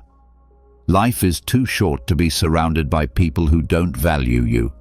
If their version of friendship is constantly putting you down, it's time to seek out new friends. True friends don't need to bring you down to feel good about themselves. So, stand tall, speak up, and never let anyone reduce you to a punchline. 2. They give compliments that feel like insults. We've all experienced it. Someone offers you a compliment, but instead of feeling uplifted, you're left with a bitter taste, like you've been slapped with a velvet glove. It's the kind of compliment that makes you pause and wonder, was that really a compliment or an insult? And here's the harsh truth. Often, it's a mix of both. These backhanded compliments are a subtle tactic used to undermine you while pretending to be kind. I remember a time when I was proud of a big project I had worked on. After putting in countless hours of effort, I finally shared it with a group of colleagues. One of them, someone I thought had my back, said with a smile, "Wow, this is actually pretty good for someone like you." At first, I was stunned. On the surface, it seemed like a compliment, but those last words, "for someone like you," hit me like a ton of bricks. What did that even mean? Was I not expected to do good work? Here's the problem. These so-called compliments aren't meant to lift you up. They're a way to keep you in your place. It's a subtle power play where the person giving the compliment is asserting their superiority while making you doubt your own abilities. What they're really saying is, I see you trying, but you'll never be as good as me. It's toxic, but it's disguised so well that you almost don't see the harm in it. Let's face it, people who give backhanded compliments are often insecure themselves. They see your strengths and potential, and it intimidates them. So, they throw in these little digs to keep you questioning yourself, making sure you don't surpass them. It's like they're giving you a pat on the back with one hand while holding you down with the other. And here's where it gets even more complicated. We've all done this at some point, not always on purpose, but we've allowed our own insecurities to slip into a compliment that serves to remind someone of their place. But here's the important lesson. You don't have to accept these disguised jabs. You have the power to recognize them for what they are, a reflection of their own insecurities, not a measure of your worth. When someone says, "You're smarter than you look," or "This is good considering you're new at this," don't just take it. Call them out on it, even if it feels awkward. Because if you don't speak up, you allow others to control how you view yourself, and that's a power you should never give away. Over time, I learned to recognize these backhanded compliments for what they truly are, reflections of someone else's insecurities. When you see them this way, they lose their sting. Instead of taking it personally, you can almost laugh it off, because their words reveal more about them than about you. Now, when I receive a backhanded compliment, I don't just let it pass. I'll respond with something like, "Thanks, but what do you mean by that?" This forces them to face the insult hidden in their words, and it often catches them off guard. They suddenly realize you're not falling for their game, and it's incredible how quickly their attitude shifts. The key takeaway: don't let anyone's subtle negativity define who you are. Whether it's a well-meaning friend, a jealous colleague, or even a family member, your worth is never up for debate. Compliments should elevate you, not bring you down. If their words make you doubt yourself, it's time to question their intentions. Life's too short to waste on people who can't celebrate your successes genuinely. Surround yourself with those who see your value and are willing to remind you of it without hidden agendas. 3. They subtly exclude you from plans. It's often the small things that hurt the most, like realizing your so-called friends accidentally forgot to invite you to an event, dinner, or weekend getaway. They'll say it was an oversight, a last-minute thing, or worse, assume you were too busy anyway. But let's be real, these aren't accidents. This is a form of social exclusion, and it's a clear sign that you're not as valued as you think. I've been there too many times. I remember checking my phone one weekend and seeing pictures of friends enjoying an event I would have loved to attend. The kicker? Not a single person mentioned it to me beforehand. When I brought it up later, they had all kinds of excuses. "We thought you were busy," or "it was a last-minute plan." But deep down, I knew the truth. If they really wanted me there, they would have made sure I knew about it. Here's where it gets tricky. This type of exclusion isn't just thoughtless, it's intentional. It's a way of sending a message without saying anything directly. They don't want you there, but don't have the courage to say it. Instead, they hope you'll quietly fade out of the group without making a fuss. It's passive-aggressive and cowardly, but unfortunately, it's also all too common. People rarely talk about this because it's easier to pretend it's not happening. It's easier to convince yourself it was just a mistake, rather than face the painful reality that you're being pushed out. But here's the thing. If you keep accepting these excuses, you're giving them the power to continue excluding you. You're letting them decide your place in their lives, rather than taking control of your own story. I had to learn this the hard way. For a while I kept quiet, hoping I'd be included next time. But then I realized that by staying silent, I was allowing myself to be treated as an afterthought. So I did something bold. I began confronting them about it. I'd ask, "Hey, I saw you all went out last weekend. Why didn't anyone invite me?" It wasn't easy, and it definitely created some tension, but it forced them to face their behavior. And the result? The dynamics shifted. Some became defensive, while others tried to make amends. But the message was clear. I wasn't going to let them exclude me without standing up for myself. Here's the important lesson. If people truly value you, they'll make the effort to include you, no matter how last minute the plans may be. If they don't, then it's time to reassess the worth of those relationships. You deserve to be surrounded by people who don't make you feel like you're always chasing their approval or attention. Real friends don't forget to invite you. They make sure you're there because they genuinely enjoy your company. So, if you find yourself being subtly excluded from plans, don't just let it slide. Confront the issue, ask the tough questions, and be ready for answers, even if they're not what you want to hear.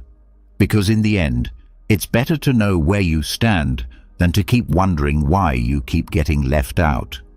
And remember, you're not a backup option. You're a priority. Surround yourself with people who treat you as one. 4. They're busy, but only when it's you. We've all heard the excuse, "I'm so busy these days, sorry I can't hang out." It's the perfect excuse. Who isn't busy? But what happens when a pattern emerges?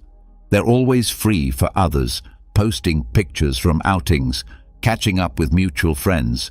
Yet when it's your turn, they're suddenly swamped. Here's the reality. They're not too busy. They're just too busy for you. I've experienced this frustration more than I care to admit. I remember reaching out to a close friend, trying to set up time to catch up. Every time I suggested something, they had an excuse. "I'm working late. I've got too much on my plate. Maybe next week." Meanwhile, I'd see them out with others, having a blast, always managing to find time for everyone but me. It took me a while to catch on, but the message became undeniable. I wasn't a priority in their life anymore. Here's where it gets uncomfortable. We've been conditioned to accept busy as a reasonable excuse for being left out. But the truth is, people make time for what or who they care about. If they're always too busy for you, it's not about their schedule. It's about their priorities. And that's a hard truth to swallow because it forces you to face the possibility that you might not be as important to them as they are to you. The harsh truth is that busy is often just a polite way of saying, "I don't want to spend time with you." It's easier for them to blame it on their schedule than to admit they're choosing not to include you in their life. It's a passive-aggressive way of keeping you at a distance without confronting the reality of the situation. They want to keep you on standby, just in case, without actually investing in the relationship. I've been on both sides of this, sometimes making excuses because I didn't know how to tell someone I'd outgrown the friendship. But being on the receiving end taught me a powerful lesson. It's always better to be honest, even if it's uncomfortable, than to string someone along with excuses. When I finally confronted my friend about constantly being too busy, the conversation was uncomfortable, but it was essential. It gave me the clarity I needed to move forward and invest my time and energy into relationships where I was truly valued. The underlying message here is that your time and energy are valuable. Don't waste them on people who make no effort to prioritize you. If someone is always too busy for you, it's time to reassess the relationship. You deserve to be surrounded by people who are genuinely excited to spend time with you, who make an effort to include you, not just when it suits them, but because they truly enjoy your company. It's important to recognize that people change, and so do relationships. Sometimes we hold on to people out of habit, nostalgia, or the fear of being alone, even when they have clearly moved on. But there's strength in letting go and acknowledging that you deserve more than someone's leftover time. It's not about being demanding or needy. It's about valuing yourself enough to walk away from those who don't value you. 5. They avoid physical contact like the plague. Let's address the elephant in the room, physical contact, or rather, the lack of it. We're not just talking about romantic relationships here. Physical contact is a fundamental human interaction, a way of connecting and building trust. So, what does it mean when someone goes out of their way to avoid even the simplest touch? The answer isn't pleasant. They are sending a clear signal that they are uncomfortable around you, and it's important to pay attention. I once had a colleague who would recoil whenever I tried to initiate a handshake or offer a friendly pat on the back. Initially, I thought I was imagining things, but I soon realized it wasn't just me. They were warm and tactile with everyone else, but with me, it felt like I had the plague. Eventually, I came to realize that their avoidance of physical contact wasn't just a quirk. It was a deliberate effort to keep a distance. Here's the uncomfortable truth. Physical contact is an essential part of human connection. When someone consistently avoids it, they are communicating a lack of comfort or connection. Sure, some people aren't touchy-feely, and that's fine. But when it's selective, when they're happy to hug others but stiffen up around you, it's a red flag that something isn't right. They may not explicitly dislike you, but their body language says otherwise. We've all been there, both on the giving and receiving end. Maybe you've avoided a handshake or pulled back when someone got too close because you weren't feeling the vibe. Or maybe you've been left wondering why someone always seems to flinch when you're around. It's awkward, uncomfortable, and often a sign that the relationship isn't as strong as you thought. But here's the deeper truth. Physical contact is how we express trust, warmth, and empathy. When someone avoids it with you, they are not just avoiding touch, they're avoiding intimacy, vulnerability, and closeness. They are keeping you at arm's length, both literally and figuratively. This is a clear indication that something is off in the relationship.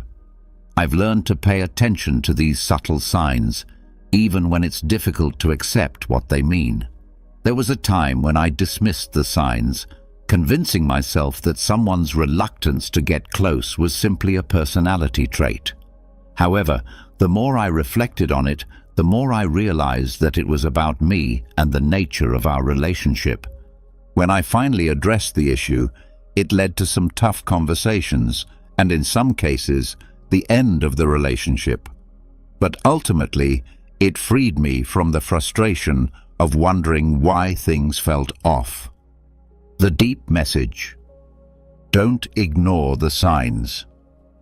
When someone avoids physical contact with you, it's more than just a preference. It's a reflection of their comfort level and connection with you. If you start noticing this pattern, don't hesitate to bring it up. It could lead to a deeper understanding or reveal that the relationship isn't as strong as you thought. In either case, it's better to face the truth than to live in denial. You deserve relationships where physical contact isn't something to be avoided, but something that happens naturally and comfortably. Whether it's a friendly hug, a handshake, or simply sitting close without feeling awkward, these small gestures are crucial for building trust and connection. If someone consistently avoids them, it's a sign that something is wrong. Don't be afraid to ask the difficult questions, and if necessary, make tough decisions.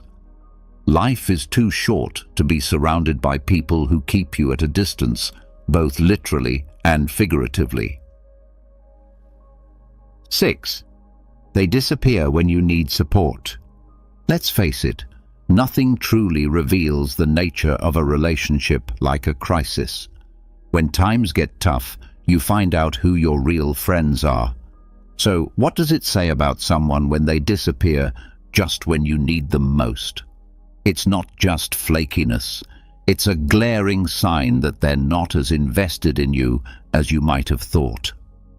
I learned this the hard way during a particularly challenging time in my life. I was dealing with a major personal issue that deeply affected me. Naturally, I turned to the people I considered close friends, hoping for some support, even if it was just a simple text or call. But instead, I got silence. The people I thought would be there for me suddenly had every excuse in the book. I'm swamped at work. Sorry, I'm really busy right now. I'll check in later. Spoiler alert, they never did. Here's the controversial part. Many people love to say they'll always be there for you, but when the going gets tough, they're only around for the good times. They'll celebrate with you, enjoy the highs, and laugh with you. But when things get serious, they vanish.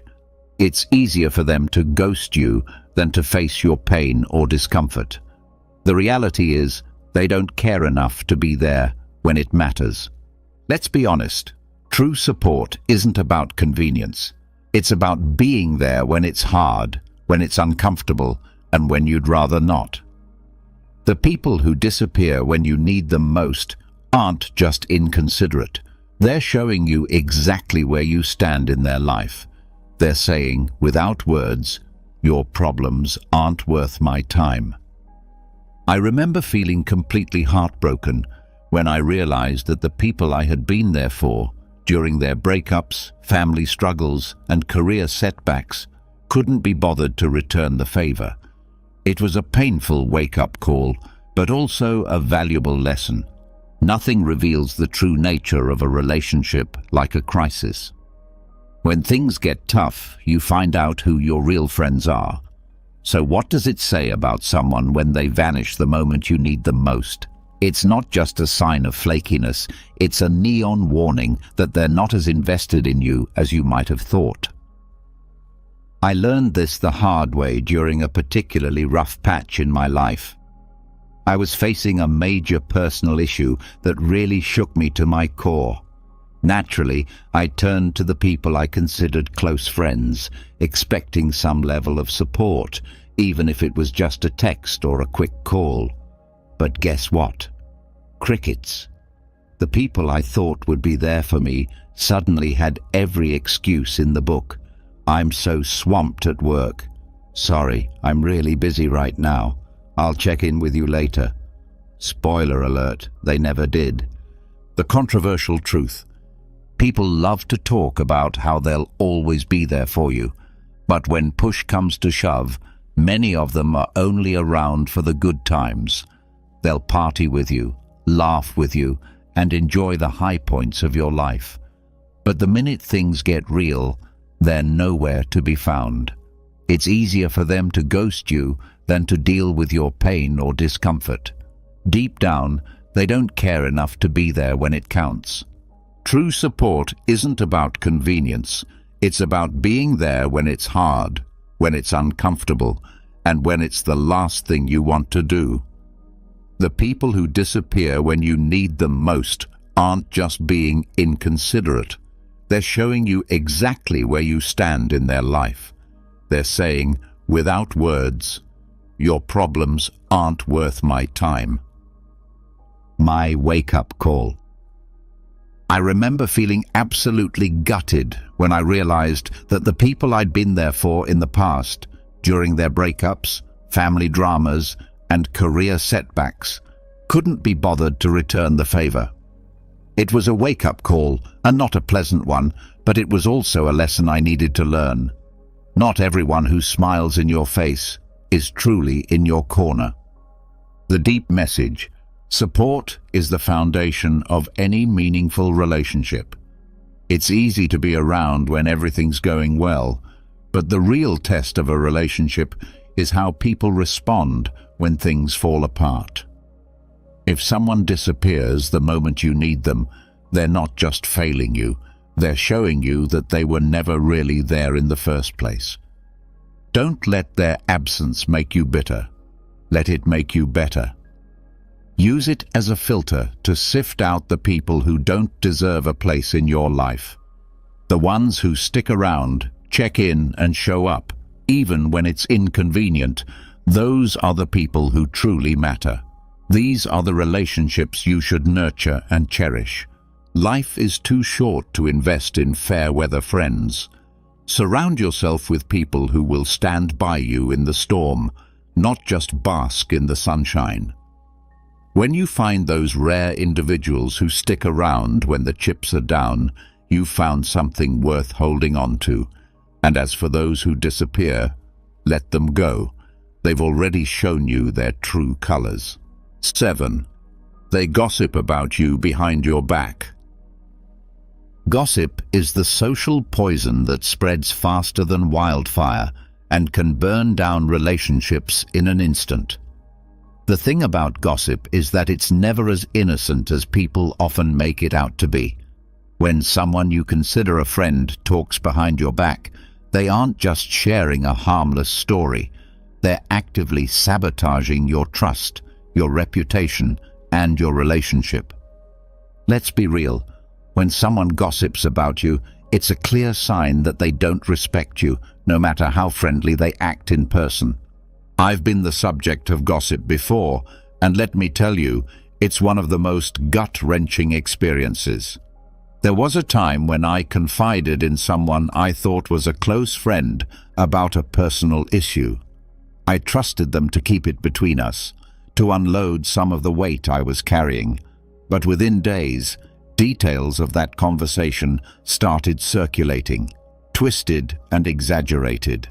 It was like a game of telephone, but instead of the message getting lost, it was being weaponized against me. The person I trusted turned my vulnerability into entertainment for others. People who gossip about you aren't just venting or sharing concerns. They're playing a power game. Gossip is a way for them to elevate themselves while putting you down, all without having to confront you directly. It's cowardly, manipulative, and toxic. They're not just damaging your reputation, they're damaging the very foundation of trust that any real relationship is built on. Let's get one thing straight. People who gossip about others to you will gossip about you to others. It's a pattern, not a one-time thing. I've seen it happen too many times to count. Someone who loves to spill the tea on everyone else will suddenly go quiet when they're around you. Guess what? They're probably spilling your tea when you're not around. Gossip is the worst kind of betrayal because it's done in the shadows without giving you the chance to defend yourself or even know what's being said. I remember confronting the friend who gossiped about me, expecting some sort of apology or at least an explanation. Instead, they brushed it off, acting like it was no big deal, just a bit of harmless talk. But here's the truth. Gossip is never harmless. It's a betrayal, plain and simple, and it says far more about the person spreading it than it does about the person it's about. In the end, it's crucial to recognize the red flags in your relationships, whether it's people disappearing when you need them most or gossiping behind your back. These actions are clear signs that something isn't right. Confronting these issues, although uncomfortable, will help you focus on the relationships that truly deserve your time and energy. Imagine mastering the art of controlling your mind, a search that goes back to the Stoic philosophy, a current of thought that flourished in ancient times in Greece and Rome. This ancient philosophy maintains that by conquering our thoughts, emotions, and reactions, we can discover a deep spring of serenity and independent virtue regardless of the external circumstances of life. In this video, we will explore the Stoic principles that help us achieve this internal mastery, allowing us to lead a more fulfilling, balanced, and meaningful life. Understanding and applying these principles is possible and can help you reach a state of serenity that allows you to face the ups and downs of life with grace and wisdom. If this is your first time on my channel, I ask you to help by subscribing and liking the video so I can continue creating more content like this in the future. The first Stoic principle is the search for inner peace, independent of the circumstances. The Stoics believe that true happiness and tranquility should not depend on external circumstances. Instead, they seek to find peace interior, regardless of the fluctuations of the outside world. This means that no matter what happens around us, we can maintain composure and the virtue of acceptance. Impermanence. The search for tranquility requires acceptance of impermanence. Stoics understand that everything in life is transitory, and clinging to things or inevitably ephemeral situations will lead to suffering. By embracing impermanence, they find a peace that is not shaken by changes. Equanimity in the face of adversity. One of the highlights of the search for tranquility is the ability to face adversity with equanimity. The Stoics see difficulties as opportunities for growth, development, resistance, and strengthening the mind's detachment. Disturbing emotions. Tranquility. Interior is achieved through detachment from disturbing emotions such as anger, fear, and despair. The Stoics teach us to recognize these emotions, but not allow them to govern our actions or decisions. To live in accordance with virtue. For the Stoics, the true source of tranquility lies in living in accordance with virtue. When we act with wisdom, courage, justice, and temperance, our conscience is clear and we are not tormented by feelings of guilt, remorse, or repentance. Content with sufficiency. The Stoics promote the idea that the relentless pursuit of more wealth, power, or pleasure often leads to dissatisfaction. Instead, they emphasize the importance of finding contentment with sufficiency, avoiding excessive desires and attachments to material things. Serenity as an ideal. Pursuing inner peace is seen as an ideal that must be pursued. Length of life is not achieved all at once, but is gradually cultivated through self-control, self-discipline, and the constant practice of the Stoic principles of inner freedom. The search for tranquility also is a search for inner freedom. When we are not slaves to our own emotions, desires, and external circumstances, we reach a freedom that allows us to live in agreement with our values and principles. In summary, the search for inner tranquility is one of the central pillars of philosophy. Stoicism involves independence from external circumstances, acceptance of impermanence, detachment from disturbing emotions, and a constant search for virtue. This search leads to a more serene, ethical, and meaningful life, where inner peace is not found in external things, but within ourselves. Let's delve into the second Stoic principle, which deals with the acceptance of what we cannot control. This is one of the fundamental pillars for mastering the mind and living a calmer, wiser life. The second Stoic principle is the acceptance of what we cannot control. The Stoics emphasize the idea that many events and circumstances in life are beyond our direct control. This includes the actions of other people, natural events, the past, and even the future. The key to Stoic serenity is embracing completely this reality and directing our efforts towards what we can control, mainly our own mind and actions. Understanding the Stoics' span of control encourages us to create a clear distinction between the scope of control, that is to say, what is within our jurisdiction, and the external scope, that is to say, what is beyond our control.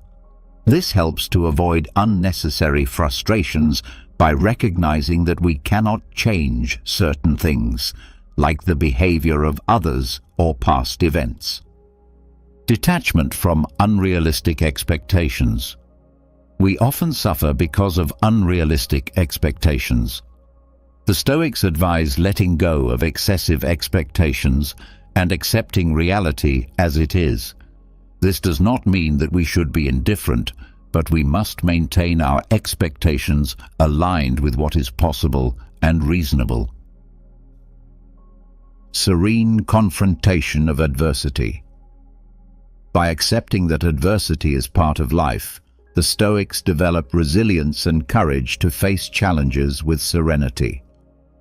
Instead of rebelling against difficulties, we can see them as opportunities to grow and learn. Focus on reaction, not action. Although we cannot control external events, we can control how we, as Stoics, react to them. They emphasize that our ability to choose our responses is one of the greatest gifts of life. Therefore, we must concentrate our efforts on cultivating virtuous responses such as patience, compassion, and wisdom. Detachment from the past and the future. Constantly worrying about the past and the future can prevent us from living fully in the present. The Stoics remind us that the past cannot be changed and the future is uncertain.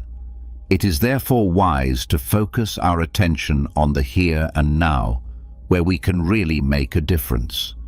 Acceptance of what we cannot control, combined with the constant search for virtue and self-transformation, is one of the paths towards inner peace and wisdom.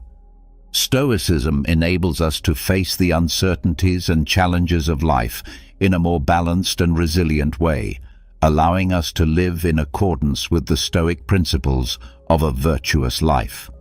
The third Stoic principle is the practice of virtue as good supreme.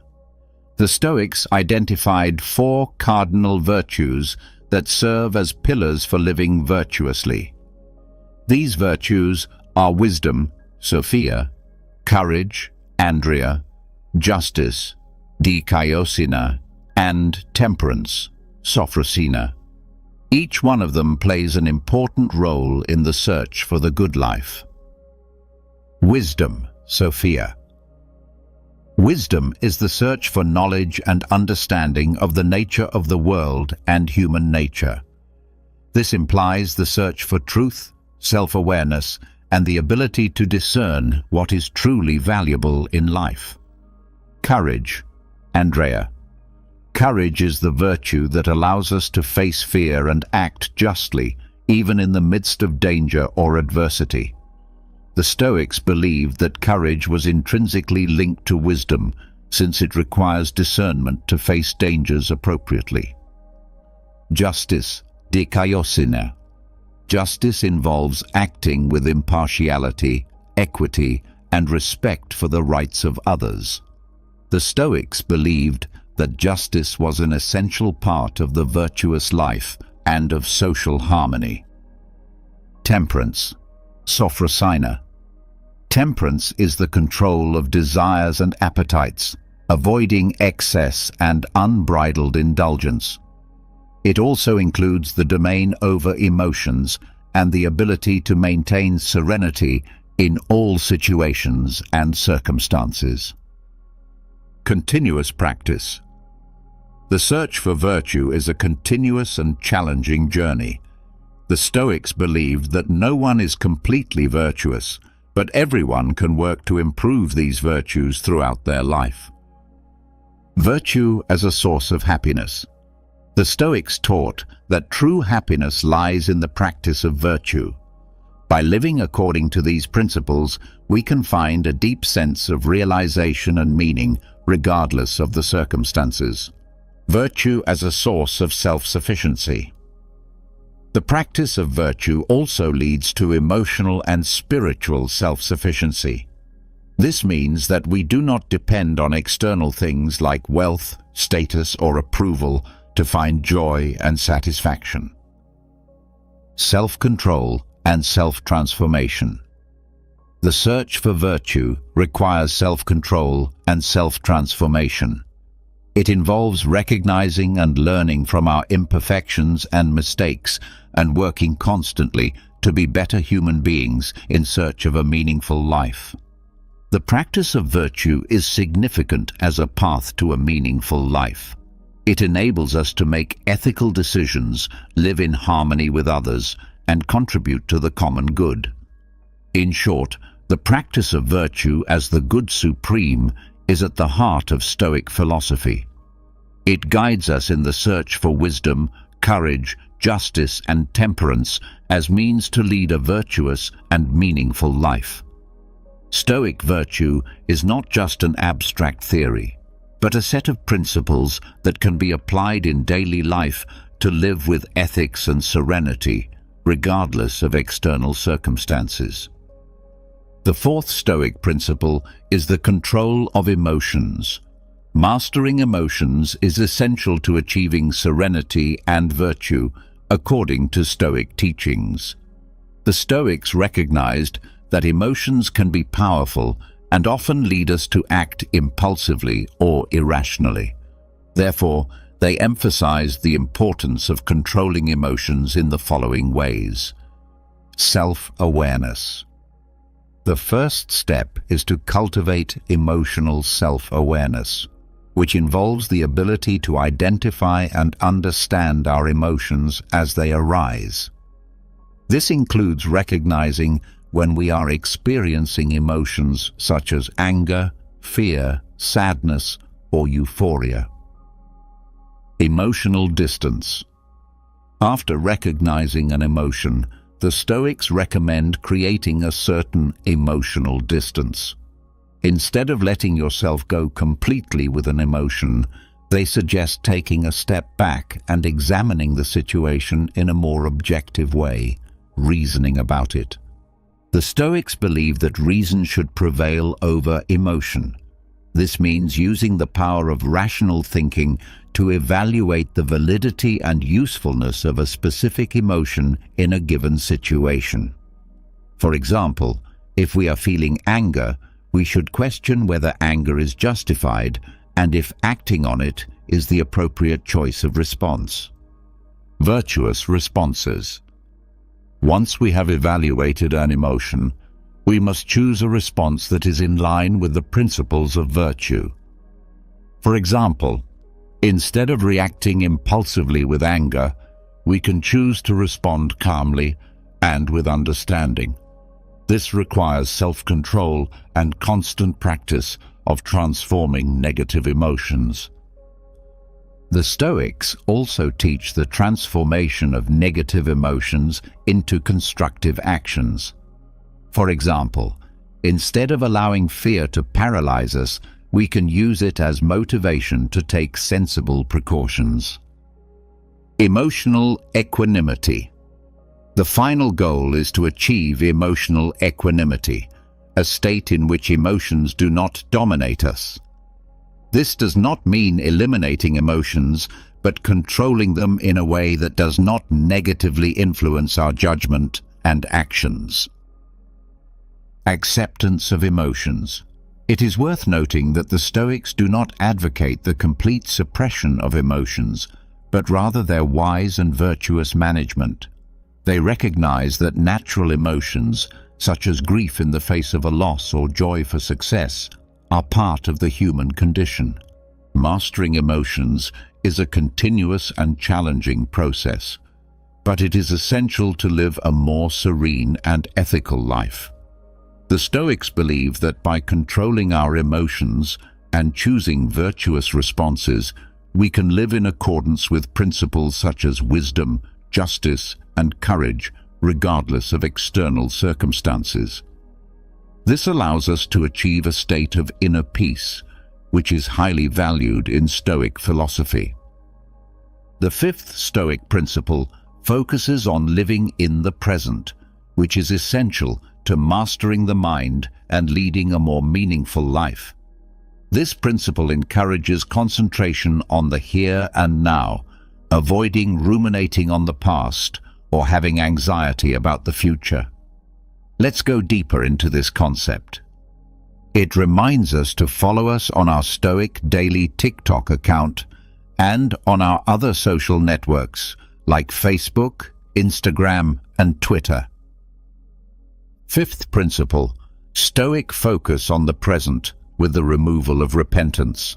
Stoics teach that regretting the past is useless since we cannot change it. Instead of getting lost in remorse, we must learn from our mistakes and past experiences. This perspective frees us from the weight of the past and allows us to focus our efforts on the present. Reduction in anxiety about the future. Worrying excessively about the future is another source of suffering. The Stoics believe that, although it is wise to plan and prepare, we must recognize the inherent uncertainty of life and not allow anxiety about the future to dominate our thoughts and actions. Appreciation of the present moment. The present is the only moment that we really have. The Stoics encourage us to appreciate completely the present, find joy in the little things, and recognize the beauty of the world around us. This not only gives us satisfaction, but also helps us cultivate an attitude of gratitude.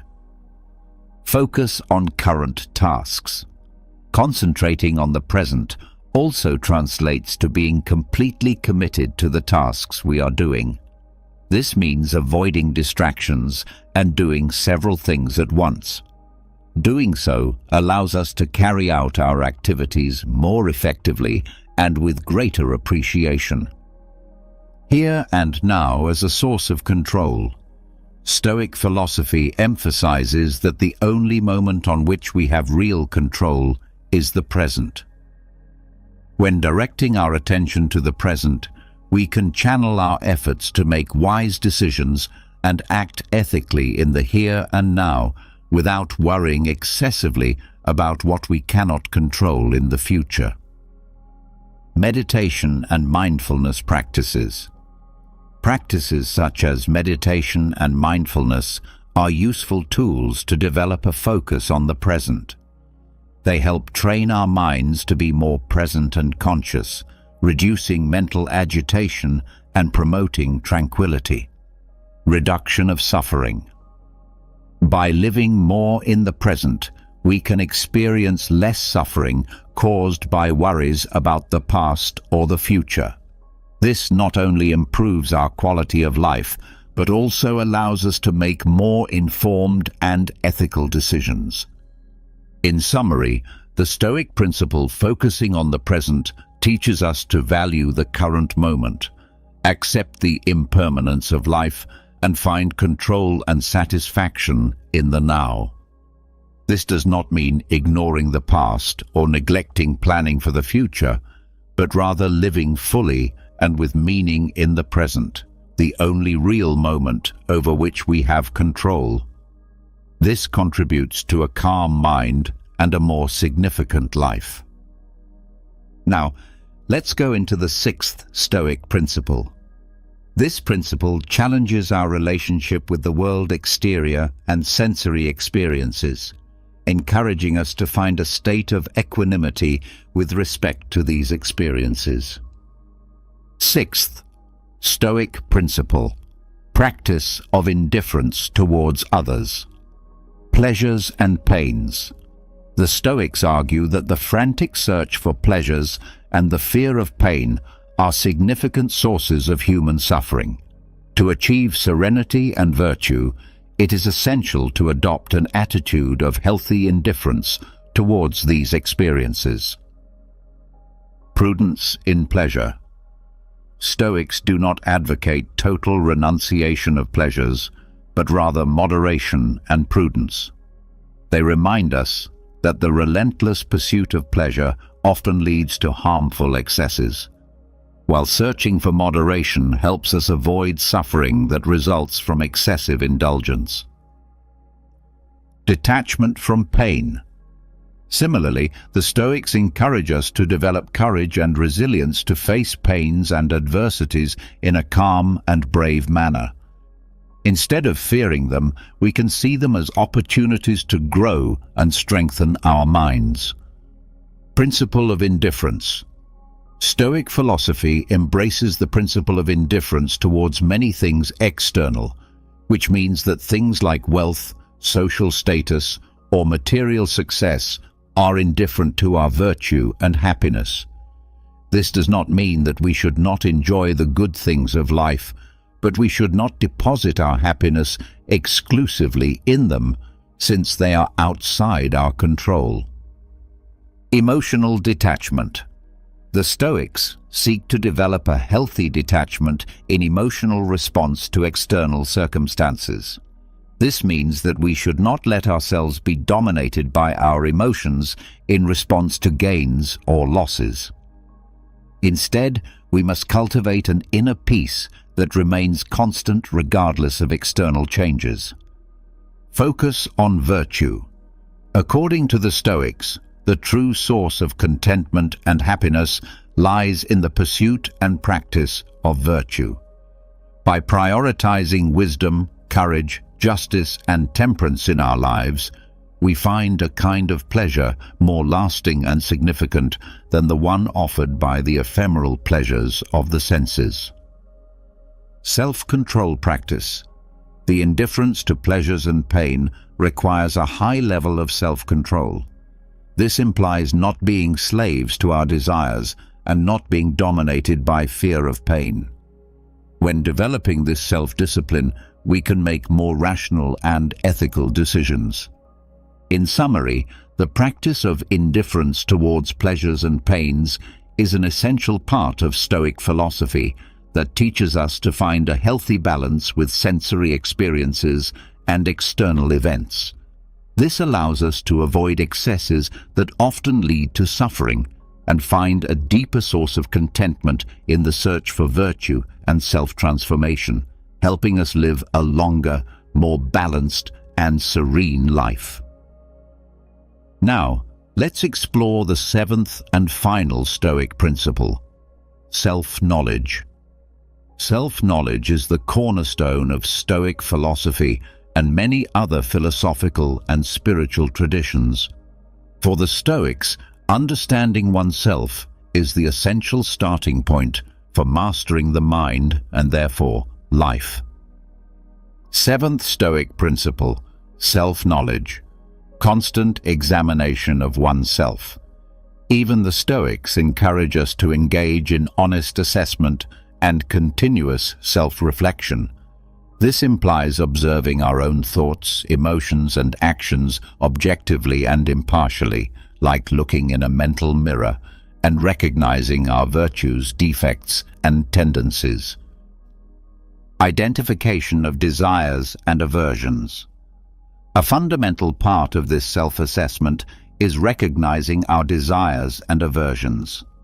We are often dominated by irrational desires or unfounded aversions that cause suffering. By identifying them, we can begin to question their validity and work to control them. Reflection about our values. The Stoics tell us to reflect on our values and principles, what is really important for us, and what we are looking for in life. This type of reflection helps to align our actions with our values, promoting more significant self-acceptance and constructive self-criticism. Self-knowledge also involves the ability to accept ourselves as we are, with all our imperfections. However, this does not mean complacency, but rather recognizing the areas where we can improve and grow. Avoid self-deception. The Stoics warn us against self-deception, which is the tendency to justify our actions and rationalize harmful behaviors. Through self-knowledge, we can detect when we fall into this type of trap. Mental continuous improvement. Self-knowledge is not an end in itself, but a means to achieve self-transformation and continuous improvement. By understanding yourself better, you can work on building a more stoic mindset, cultivating virtues such as courage, temperance, wisdom, and justice. In short, self-knowledge is the solid foundation on which Stoic philosophy builds. It helps us discern what is in our control and what is not, recognize our desires and aversions, and shape our minds according to virtuous principles. It is the journey of self-discovery that empowers us to not be prisoners of our own emotions and thoughts, making us more resilient and wise in the face of life's challenges. As we explore the principles of Stoic philosophy, we find a map to master our mind and consequently our lives. From self-knowledge to the pursuit of virtue as the supreme good, these teachings enable us to navigate the turbulent waters of existence with soul, wisdom, and ethics. Stoic philosophy teaches us that true wealth lies in peace, inner self-transformation, and the constant search for virtue in a world that often presents us with challenges and uncertainties. Stoic philosophy offers a guiding light toward a more balanced and meaningful life. It is a philosophy that reminds us that despite external circumstances, we have the power to shape our minds and our actions. If you liked our video, like the video, subscribe and comment so that YouTube knows that this type of content helps people like you, and we can continue creating more similar content in the future. Did you know that the secret to transforming your life's biggest challenges into your greatest opportunities might have been discovered over 2,000 years ago? Imagine facing life's storms with a calm so powerful nothing could shake your inner peace. Sounds like a superpower, right? Well, it's not just a fantasy. This ancient superpower, it's an age-old philosophy that's as practical today as it was in the bustling markets and marble halls of ancient Rome and Greece. Stoicism teaches us that while we can't control every aspect of our lives, we have absolute power over how we choose to react. And in today's world, where uncertainty seems to be the only certainty, these teachings could be the anchor we've all been searching for. What if I told you that Stoicism is more about action than thought? It's about living a life filled with purpose, resilience, and happiness, no matter what life throws your way. It's not about suppressing your emotions, but understanding and managing them to lead a more fulfilling life. So whether you're dealing with stress, facing adversity, or simply looking to find more joy in the everyday, stick around. Today we're diving deep into Stoicism, uncovering its timeless wisdom and discovering how it can transform not just the way we think, but the way we live. If you're eager to embark on this journey of transformation, don't forget to subscribe, share, and hit that like button. Stick with me till the end without skipping, because every moment of this video is a step towards uncovering the Stoic wisdom that can change your life. Focusing on what's in your control. Have you ever found yourself stuck in traffic, fuming over the delay, or scrolling through your phone only to get upset over a negative comment someone left on your post? It happens to the best of us. It's almost like our day-to-day life is filled with these little tests, challenging our mood and our peace of mind at every turn. But here's a game-changing perspective from the world of Stoicism that can turn all that frustration on its head. Stoicism, this incredible philosophy that dates back to ancient Greece and Rome, hands us this powerful tool, focusing on what's in our control. The great Stoic philosopher Epictetus once said, "It's not what happens to you, but how you react to it that matters." Think about that for a second. Traffic, bad weather, negative comments, these are all outside our control. We can't change them, no matter how much we wish we could. What we can change, however, is how we react to them. This idea isn't just ancient wisdom, it's backed by modern psychology too. Carl Jung, a giant in the field of psychology, famously stated, "I am not what happened to me. I am what I choose to become." This aligns perfectly with the Stoic practice. It's about recognizing that the only real power we have is over our own reactions, thoughts, and actions. Let's break it down a bit. Say you're in that traffic jam, late for an important meeting. You can spend that time stewing in anger, honking your horn, and stressing out, which, let's be honest, won't make the cars ahead move any faster. Or you can take a deep breath, accept the situation, and maybe use the time to listen to a podcast, an audiobook, or simply enjoy some music. The traffic hasn't changed, but your response to it has. And with that shift, your stress levels drop, and your day looks a bit brighter. This Stoic principle of focusing on what you can control extends far beyond just dealing with traffic or weather. It applies to our personal goals, our reactions to others, and our approach to obstacles in life. As Marcus Aurelius, another Stoic heavyweight, reminds us, "You have power over your mind, not outside events. Realize this, and you will find strength." So next time you find yourself getting worked up over something outside your control, remember these wise words from our Stoic friends. Ask yourself, is this within my control?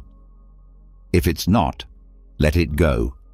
Focus on your reaction, your mindset, and your actions. This simple shift can have a profound impact on your stress levels and overall happiness. It's not always easy, but it's worth practicing every day. Remember, it's about progress, not perfection. And as we learn to focus more on what's in our control, we'll find ourselves not just surviving life's challenges, but thriving in spite of them. Stoicism teaches us the art of embracing obstacles as opportunities. It sounds counterintuitive, right? Most of us are programmed to view obstacles as just that, barriers to our success and happiness. But Stoics like Marcus Aurelius, Seneca, and Epictetus flip this narrative on its head. Embracing obstacles as opportunities. They tell us when life throws you a curveball, instead of asking, "Why me?"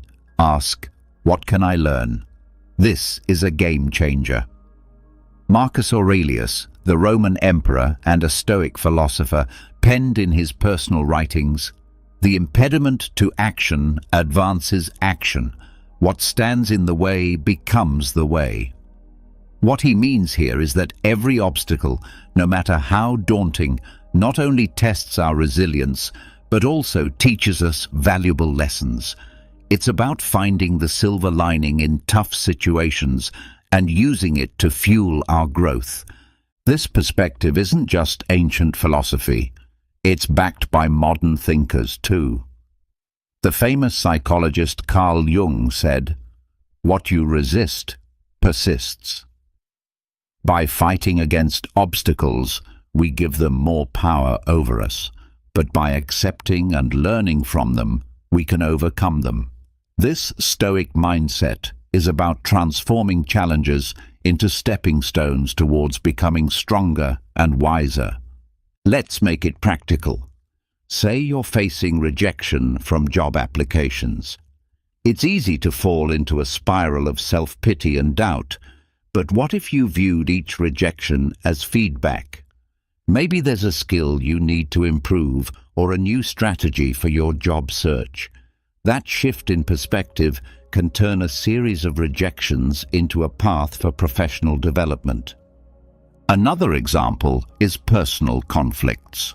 They're uncomfortable and stressful, but they also offer a chance to practice patience, empathy, and communication skills. Every disagreement is an opportunity to understand different viewpoints and to refine our conflict resolution abilities. The essence of embracing obstacles as opportunities lies in asking ourselves, what can this situation teach me? Instead of being passive victims of circumstance, we become active learners and problem solvers. This doesn't mean that facing obstacles becomes easy, but it does mean that we approach them with a mindset geared towards growth and learning. Epictetus once said, "It's not what happens to you, but how you react to it that matters." This is the heart of Stoicism.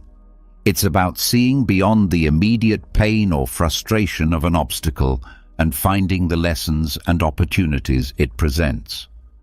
So when you're faced with a challenge, big or small, try to pause and reframe it.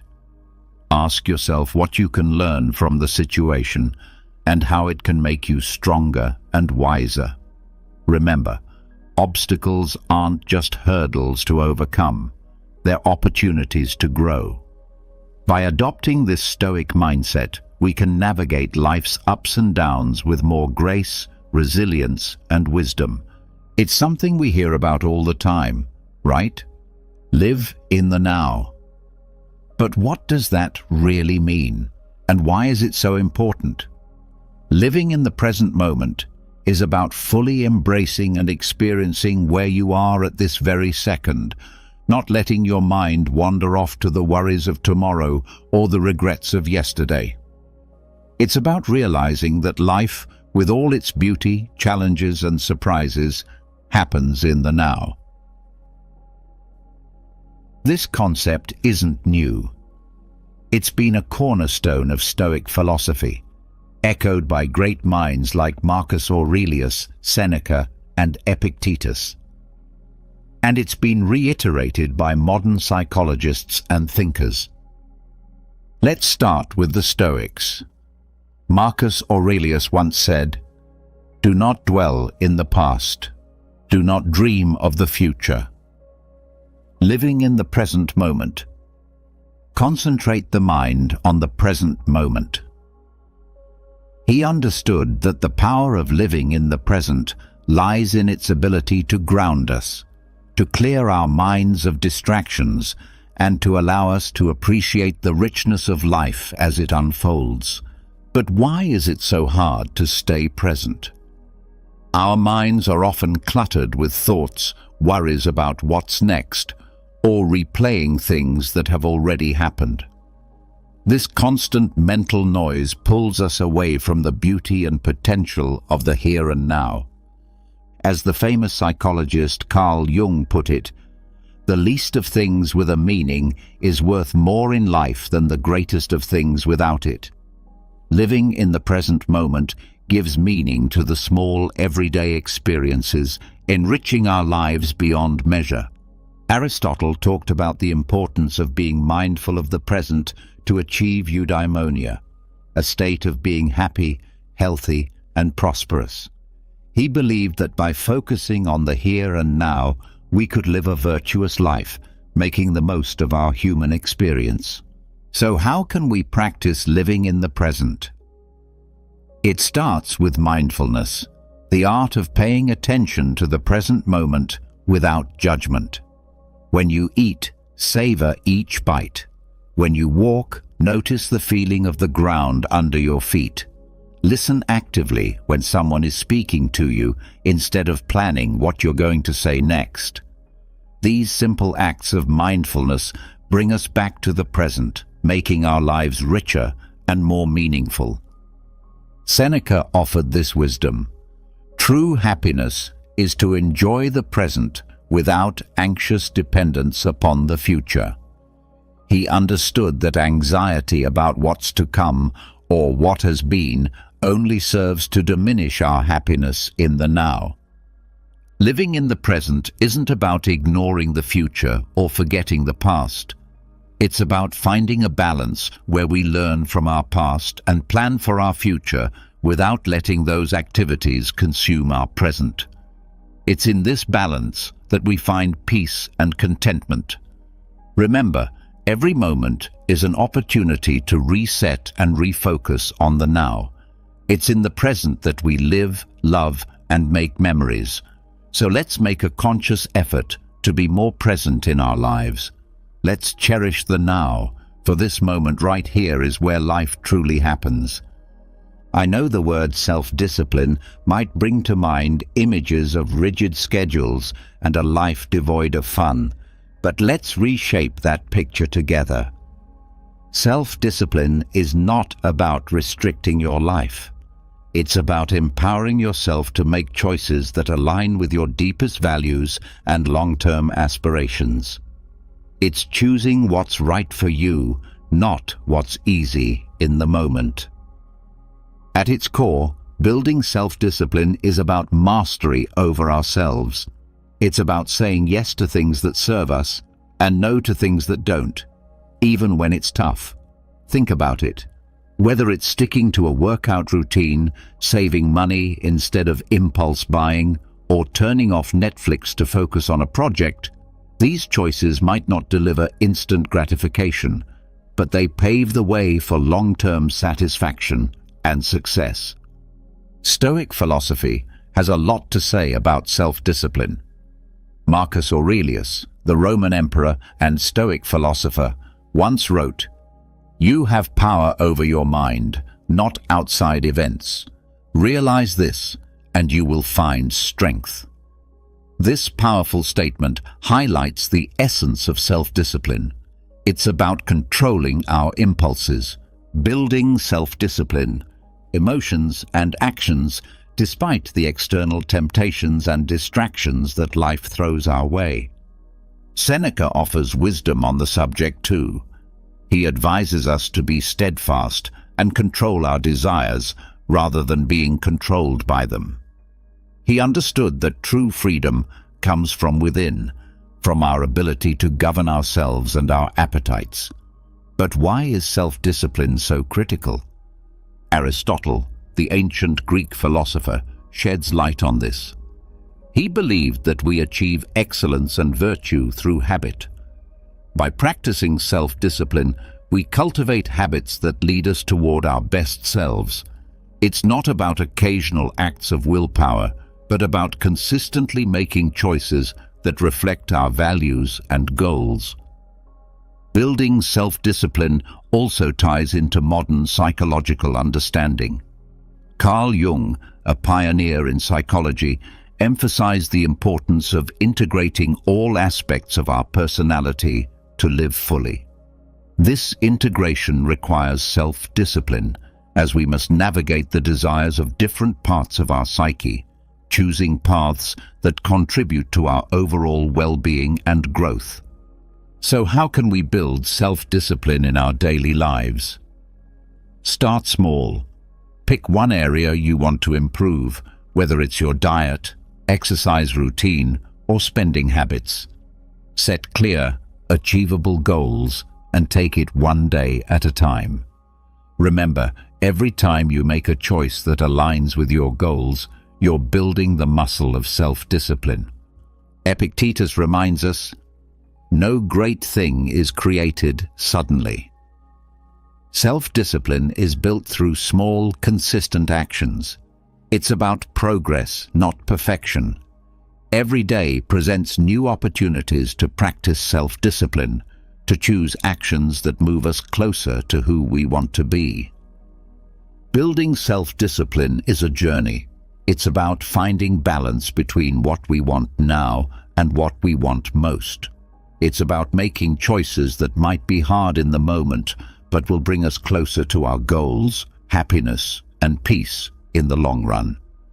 So let's commit to this journey together, supporting one another in choosing what's right, not what's easy. Remember, in the realm of self-discipline lies the path to achieving our dreams and living a life we truly love. When life throws its curveballs, we all experience a whirlwind of emotions. Feeling angry, sad, or frustrated is a natural part of being human. But here's the kicker. It's not just about the emotions we feel, it's about how we handle them. That's where the magic of emotional resilience comes in. Emotional resilience is like this superpower that allows us to navigate through life's storms with grace and come out stronger on the other side. It's about acknowledging our emotions, understanding them, and then taking positive steps to move forward rather than being swept away by the tide of our feelings. The Stoics had a lot to say about this. Marcus Aurelius, for example, reminds us, "You have power over your mind, not outside events. Realize this, and you will find strength." This profound insight touches the essence of emotional resilience. It's about recognizing that while we might not have control over what happens to us, we have control over how we respond. Developing emotional resilience. Our emotions don't have to control our actions. Seneca offers wisdom on facing adversity without losing our composure. He teaches that life's hardships are tests of our character and resilience. By facing our feelings with understanding and patience, we can grow wiser and more robust. But how do we develop this emotional resilience? It starts with self-awareness. Being mindful of our emotions and reactions helps us understand ourselves better. It's okay to feel what we're feeling, but instead of reacting impulsively, we can choose to respond in a way that aligns with our values and long-term well-being. Aristotle spoke about the golden mean, finding the balance between excess and deficiency. This concept applies beautifully to emotional resilience. It's about finding a balanced response to our emotions, not suppressing them or letting them overpower us. Carl Jung, a pioneer in psychology, emphasized the importance of integrating all aspects of our psyche to achieve wholeness. Part of this process involves confronting our emotions, understanding them, and learning from them. This is at the heart of developing emotional resilience. So what can you do when you're in the grip of strong emotions? First, give yourself permission to feel. Acknowledge your emotions without judgment. Then, take a step back and try to understand what triggered these feelings. This reflection can provide valuable insights into your emotional patterns and triggers. Epictetus said, "It's not what happens to you, but how you react to it that matters." This is a powerful reminder that our reactions to our emotions can shape our experiences. Instead of being reactive, we can choose to respond in a way that is constructive and healing. Developing emotional resilience is a journey. It involves practicing mindfulness, self-reflection, and patience. It's about building a toolkit of coping strategies like journaling, talking to a trusted friend, or practicing relaxation techniques. Most importantly, it's about treating yourself with kindness and compassion as you navigate through your emotions. Emotional resilience is not about never feeling negative emotions. It's about learning to ride the waves of those emotions with grace and coming out on the other side stronger and more self-aware. By developing emotional resilience, we empower ourselves to face life's challenges with courage and poise. Let's embrace this journey together, supporting each other in becoming more emotionally resilient and ultimately living a more fulfilling life. The Stoics, including great minds like Marcus Aurelius, Seneca, and Epictetus, used this concept not to create fear, but to inspire a deeper appreciation for every moment. They believed that by keeping the inevitability of death in mind, we would live more fully, consciously, and with gratitude for the present. Marcus Aurelius, in his Meditations, often reflected on the transience of life, encouraging us to live in a way that's true to our values and to make the most of the time we're given. You could leave life right now. Let that determine what you do and say and think, he wrote. This isn't about being morose.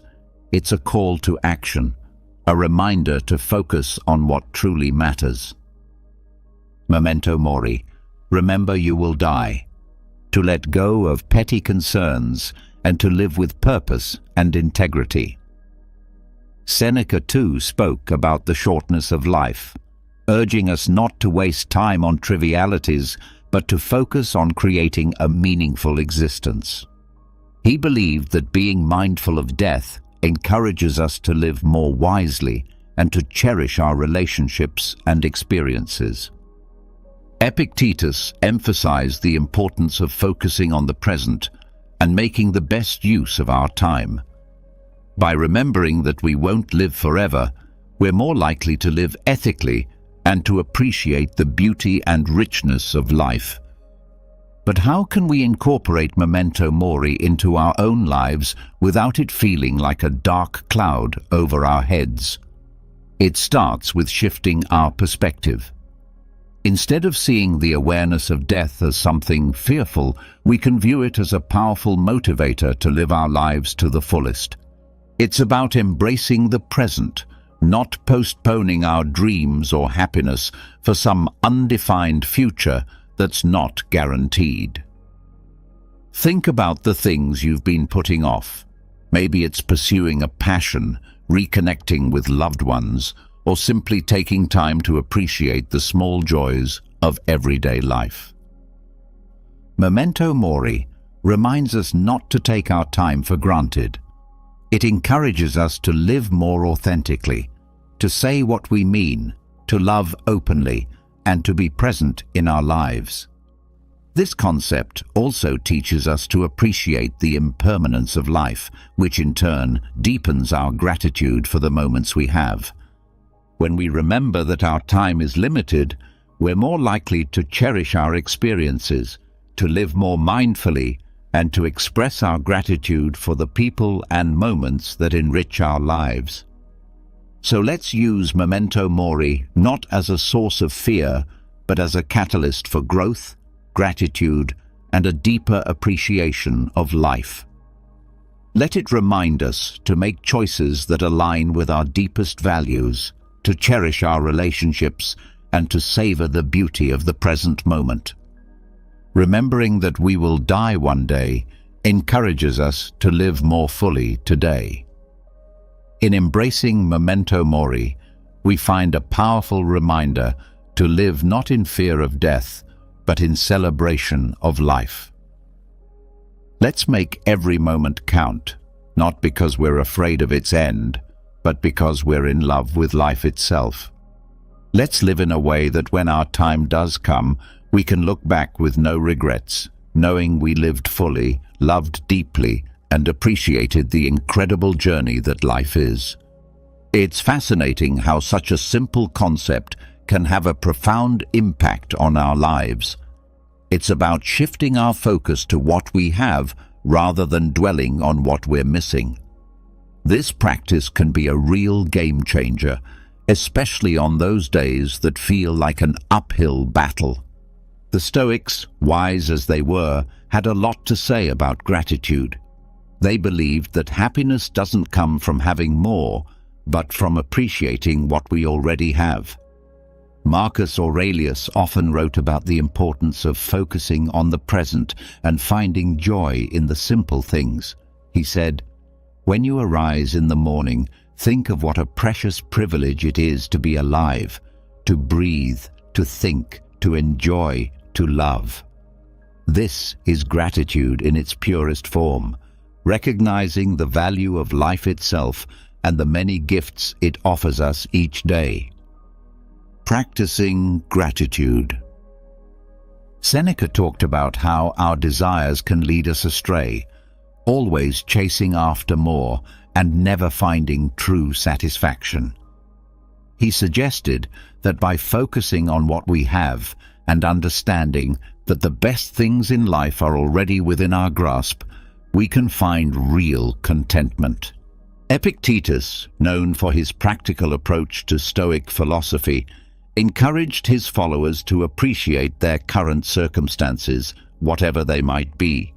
He believed that by accepting and finding value in our present situation, we could live a more fulfilled life. But how do we practice gratitude, especially when life throws curveballs our way? It starts with making it a daily habit. Each morning or evening, take a moment to reflect on 3 things you're grateful for. It could be as simple as a warm cup of coffee, a conversation with a friend, or the beauty of a sunset. This practice helps to rewire our brains to focus on the positive, boosting our mood and overall outlook on life. Gratitude also means embracing the challenges and finding lessons within them. Instead of asking, "Why is this happening to me?" we can ask, "What can I learn from this?" This shift in perspective can help us appreciate our experiences, both good and bad, as valuable steps on our journey. Moreover, practicing gratitude helps us build stronger connections with others. By expressing appreciation for the people in our lives, we not only brighten their day, but also strengthen our relationships. A simple thank you can go a long way in showing someone that they're valued and loved. Aristotle spoke about the importance of recognizing the good in our lives and striving for a virtuous life.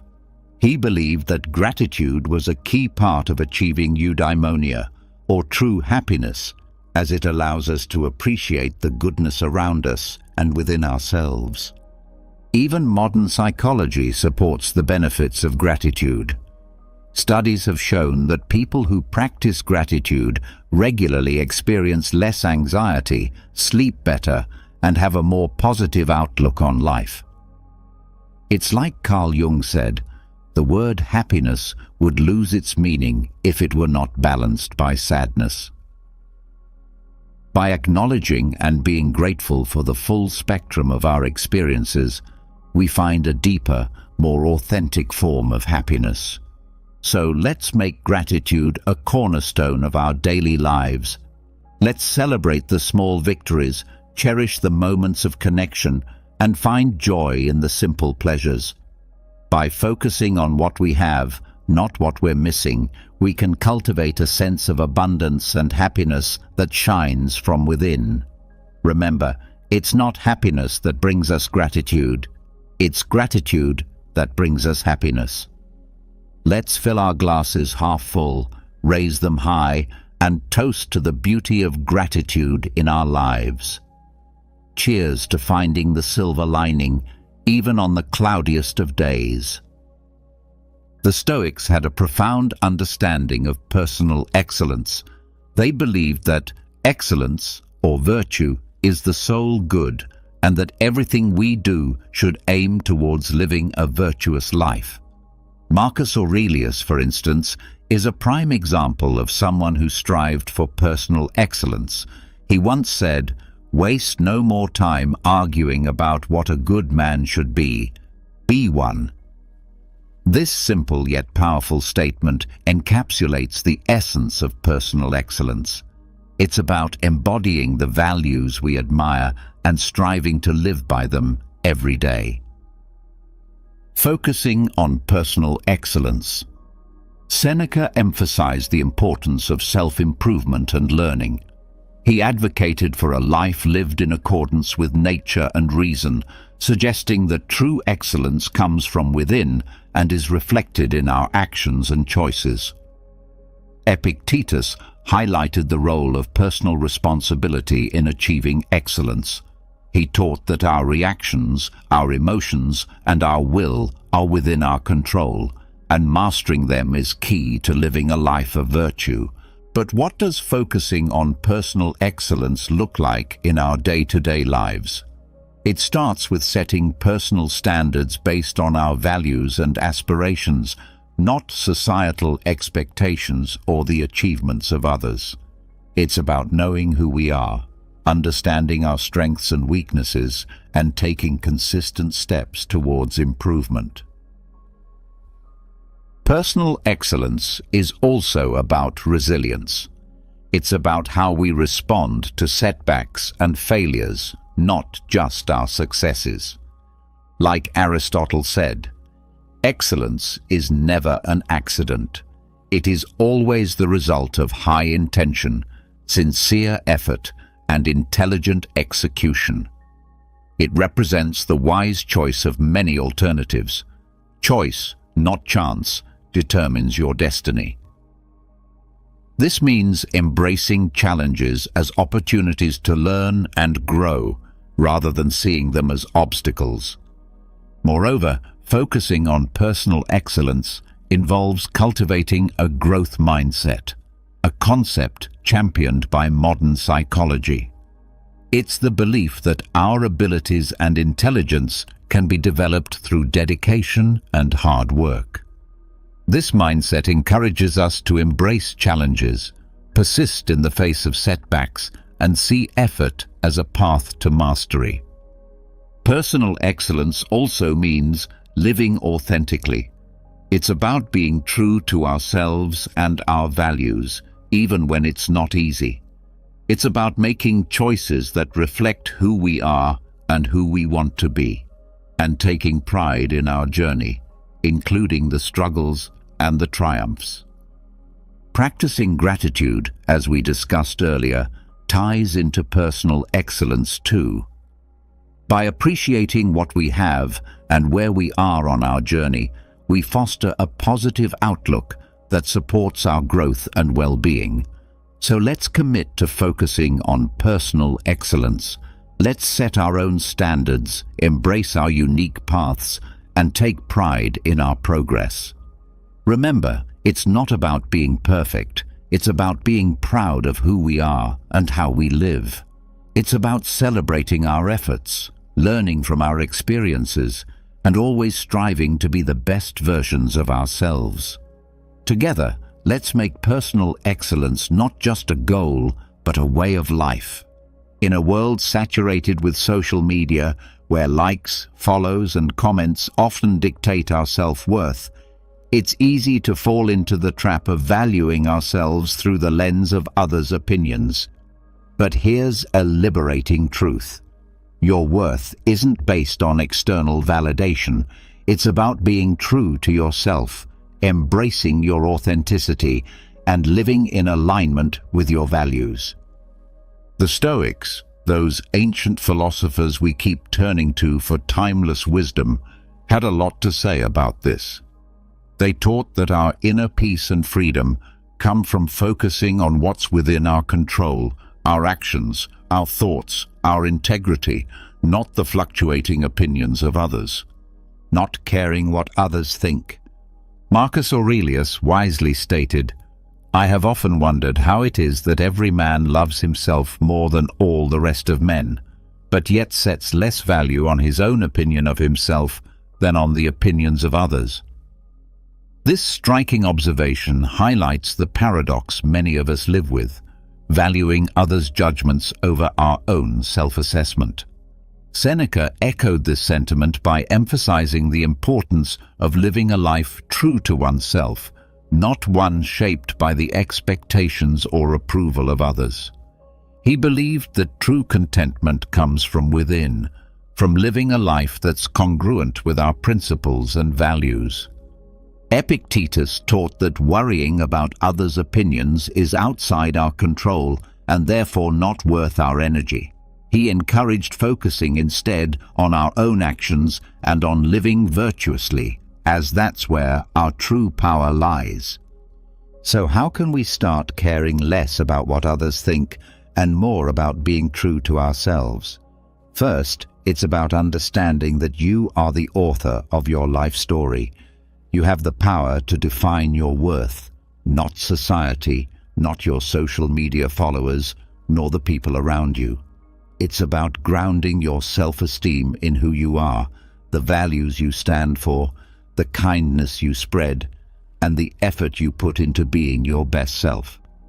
Second, practice self-reflection. Ask yourself, whose life am I living? Am I making choices based on my desires, Or am I trying to fit into someone else's mold? Reflecting on these questions can help realign your actions with your true self. Third, embrace vulnerability. Being true to yourself means being open about your flaws and all, understanding that perfection is an illusion. It's okay to be a work in progress, making mistakes and learning from them. This authenticity attracts the right people into your life, those who appreciate the real you. Moreover, remember the words of Aristotle, who spoke about the golden mean, finding balance in life. Applying this to our concern for others' opinions, it's about finding a healthy balance between considering constructive feedback and maintaining our autonomy and self-worth. Incorporating a Stoic mindset into our lives means understanding that our worth is determined by our virtues, our actions, and our commitment to living a meaningful life, not by external accolades or approval. It's about building a strong inner fortress that remains unshaken by the fleeting opinions of others. Let's commit to valuing ourselves for who we truly are, not for the likes, follows, or approval we receive. Let's be courageous in our authenticity, living lives that resonate with our deepest truths. Remember, your worth is inherent and unique, and by being true to yourself, you shine your light in the most genuine way possible. Let's not just navigate life, but thrive in it, with the confidence that comes from knowing we are living authentically, aligned with our values and true to ourselves. Here's the thing. Accepting change is not just necessary, it's vital for our growth and happiness. The reality is, the only constant in life is change. Learning to go with the flow and embrace life's inevitable shifts makes navigating through them less scary and more of an adventure. The Stoics, accepting change, had an incredibly healthy perspective on change. They saw it as a natural part of the universe's rhythm. Marcus Aurelius said, "Accept whatever comes to you woven in the pattern of your destiny, for what could more aptly fit your needs?" This profound acceptance of change as part of the fabric of life helps us understand that each change, whether we perceive it as good or bad, has its place in our story. Seneca taught that becoming too attached to our current circumstances can lead to disappointment, because inevitably those circumstances will change. He advised us to be flexible and to understand that change is not just a part of life, but a necessary component of our personal development and happiness. Epictetus encouraged us to distinguish between what we can control and what we can't. He pointed out that while we can't control external events, we can control our attitudes towards them. This mindset is incredibly empowering when it comes to dealing with change. It's about focusing on our responses, finding the opportunities for growth within the change, and moving forward with resilience. But how can we become more accepting of change? First, by acknowledging that change is inevitable. It's the natural order of things. Everything around us is in a constant state of flux. Seasons change, people come and go, and our very cells are renewing themselves as we speak. Embracing change means embracing life itself. Second, by practicing mindfulness. Being present in the moment allows us to appreciate our current experiences without clinging to them. This awareness creates a space for acceptance when those experiences inevitably evolve or come to an end. Third, by seeking the lessons in change. Every shift in our lives, no matter how challenging, comes with opportunities to learn and grow. Instead of asking, "Why is this happening to me?" we can ask, "What can I learn from this?" This shift in perspective can turn the challenges of change into stepping stones for personal development. Aristotle spoke about the importance of pursuing a virtuous life as the key to happiness. Part of virtue is adaptability, the ability to navigate life's changes with grace and wisdom. It's about finding balance and harmony within the flux of life. Modern psychology supports this Stoic approach to change. Viewing change as an opportunity rather than a threat can significantly reduce our stress and anxiety levels. It can enhance our resilience, making us better equipped to handle whatever life throws our way. Let's remind ourselves that change is not just something to endure, but to welcome as a natural, enriching part of our journey. By accepting change, we open ourselves to new experiences, growth, and the beautiful unfolding of our unique paths in life. Remember, going with the flow isn't about passivity. It's about actively engaging with life in its full, dynamic complexity. Let's navigate the currents of change with courage, grace, and a heart open to the endless possibilities that change brings. Despite our differences, we're all in this together, navigating the complex journey of life. By fostering an understanding and caring attitude towards others, we contribute to making the world a kinder. Practicing compassion and empathy. More loving place. The Stoics, those ancient philosophers who continue to enlighten us with their timeless wisdom, placed great importance on the virtues of compassion and empathy. They believed in the interconnectedness of all humans and taught that kindness and understanding towards others are essential aspects of living a virtuous life. Marcus Aurelius, for instance, reminded us that human beings are social creatures by nature, meant to live in harmony and cooperation with one another. He said, "What brings no benefit to the hive brings none to the bee." This beautifully illustrates the idea that our well-being is intrinsically linked to the well-being of others. Seneca emphasized the importance of treating others with kindness and generosity. He argued that compassion is a natural human instinct and that by helping others, we also help ourselves. In his writings, Seneca encourages us to extend our empathy even to those who have wronged us, understanding that they too are acting out of their own struggles and limitations. Epictetus taught that we should strive to understand others' perspectives, recognizing that everyone has their reasons for their actions. This doesn't mean condoning harmful behavior, but rather approaching others with a mindset of empathy, seeking to understand their experiences and viewpoints. But how can we practice compassion and empathy in our daily lives? It starts with listening, truly listening to the stories, experiences, and feelings of those around us. It's about putting ourselves in their shoes, imagining their struggles, their joys, their fears, and their hopes. This act of understanding can bridge the gap between us, fostering a sense of connection and shared humanity. Another way to cultivate compassion and empathy is through acts of kindness, no matter how small. A smile, a kind word, a listening ear. These can all make a significant difference in someone's day. By being present and attentive to others, we signal that they matter, that their feelings and experiences are valid and important.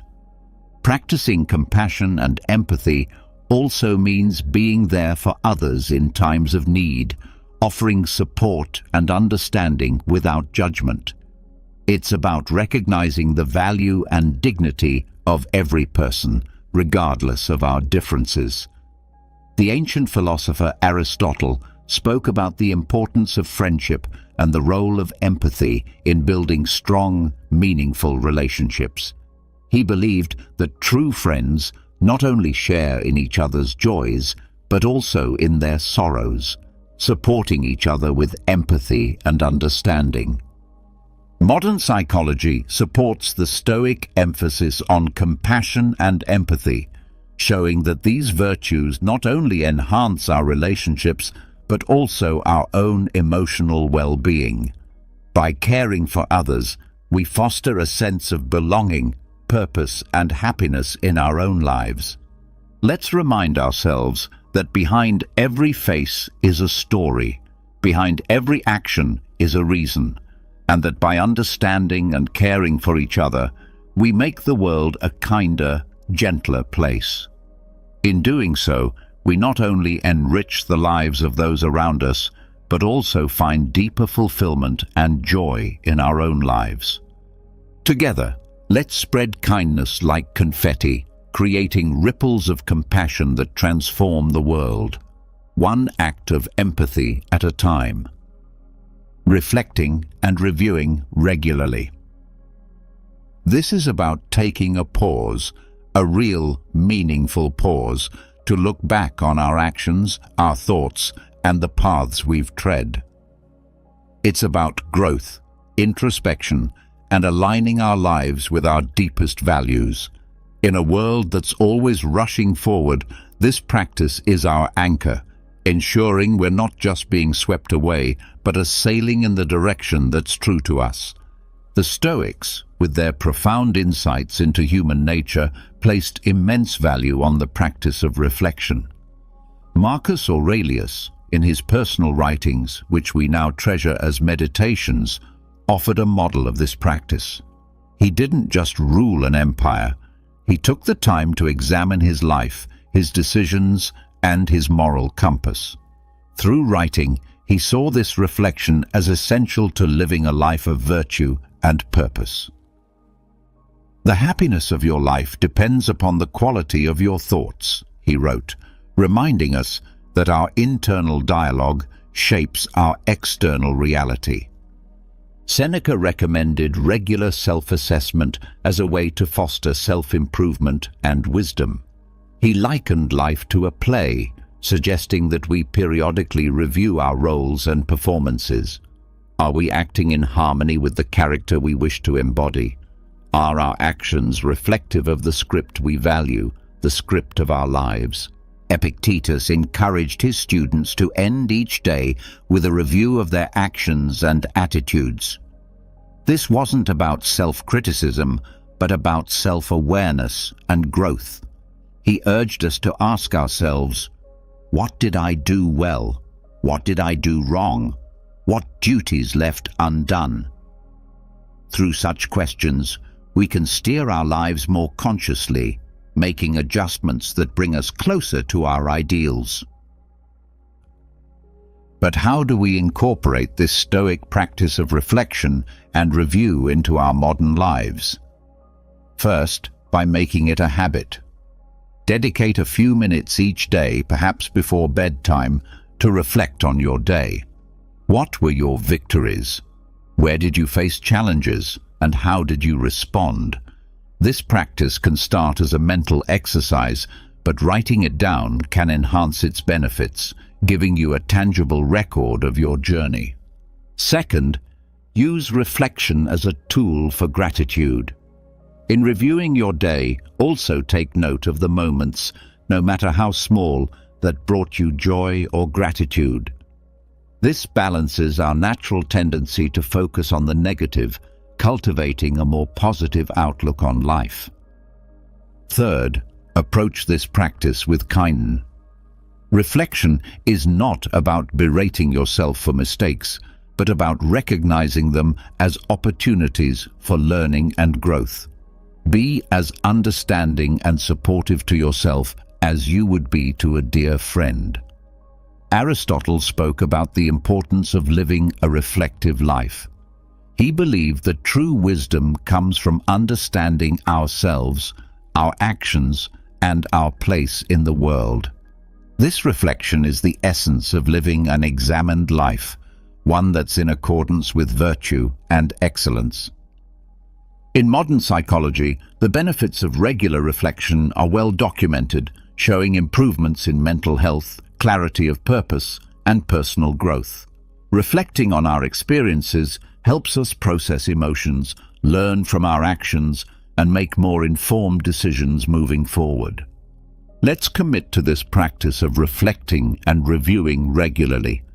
Let it be our guidepost, ensuring that we're not just passively experiencing life, but actively shaping it according to our values.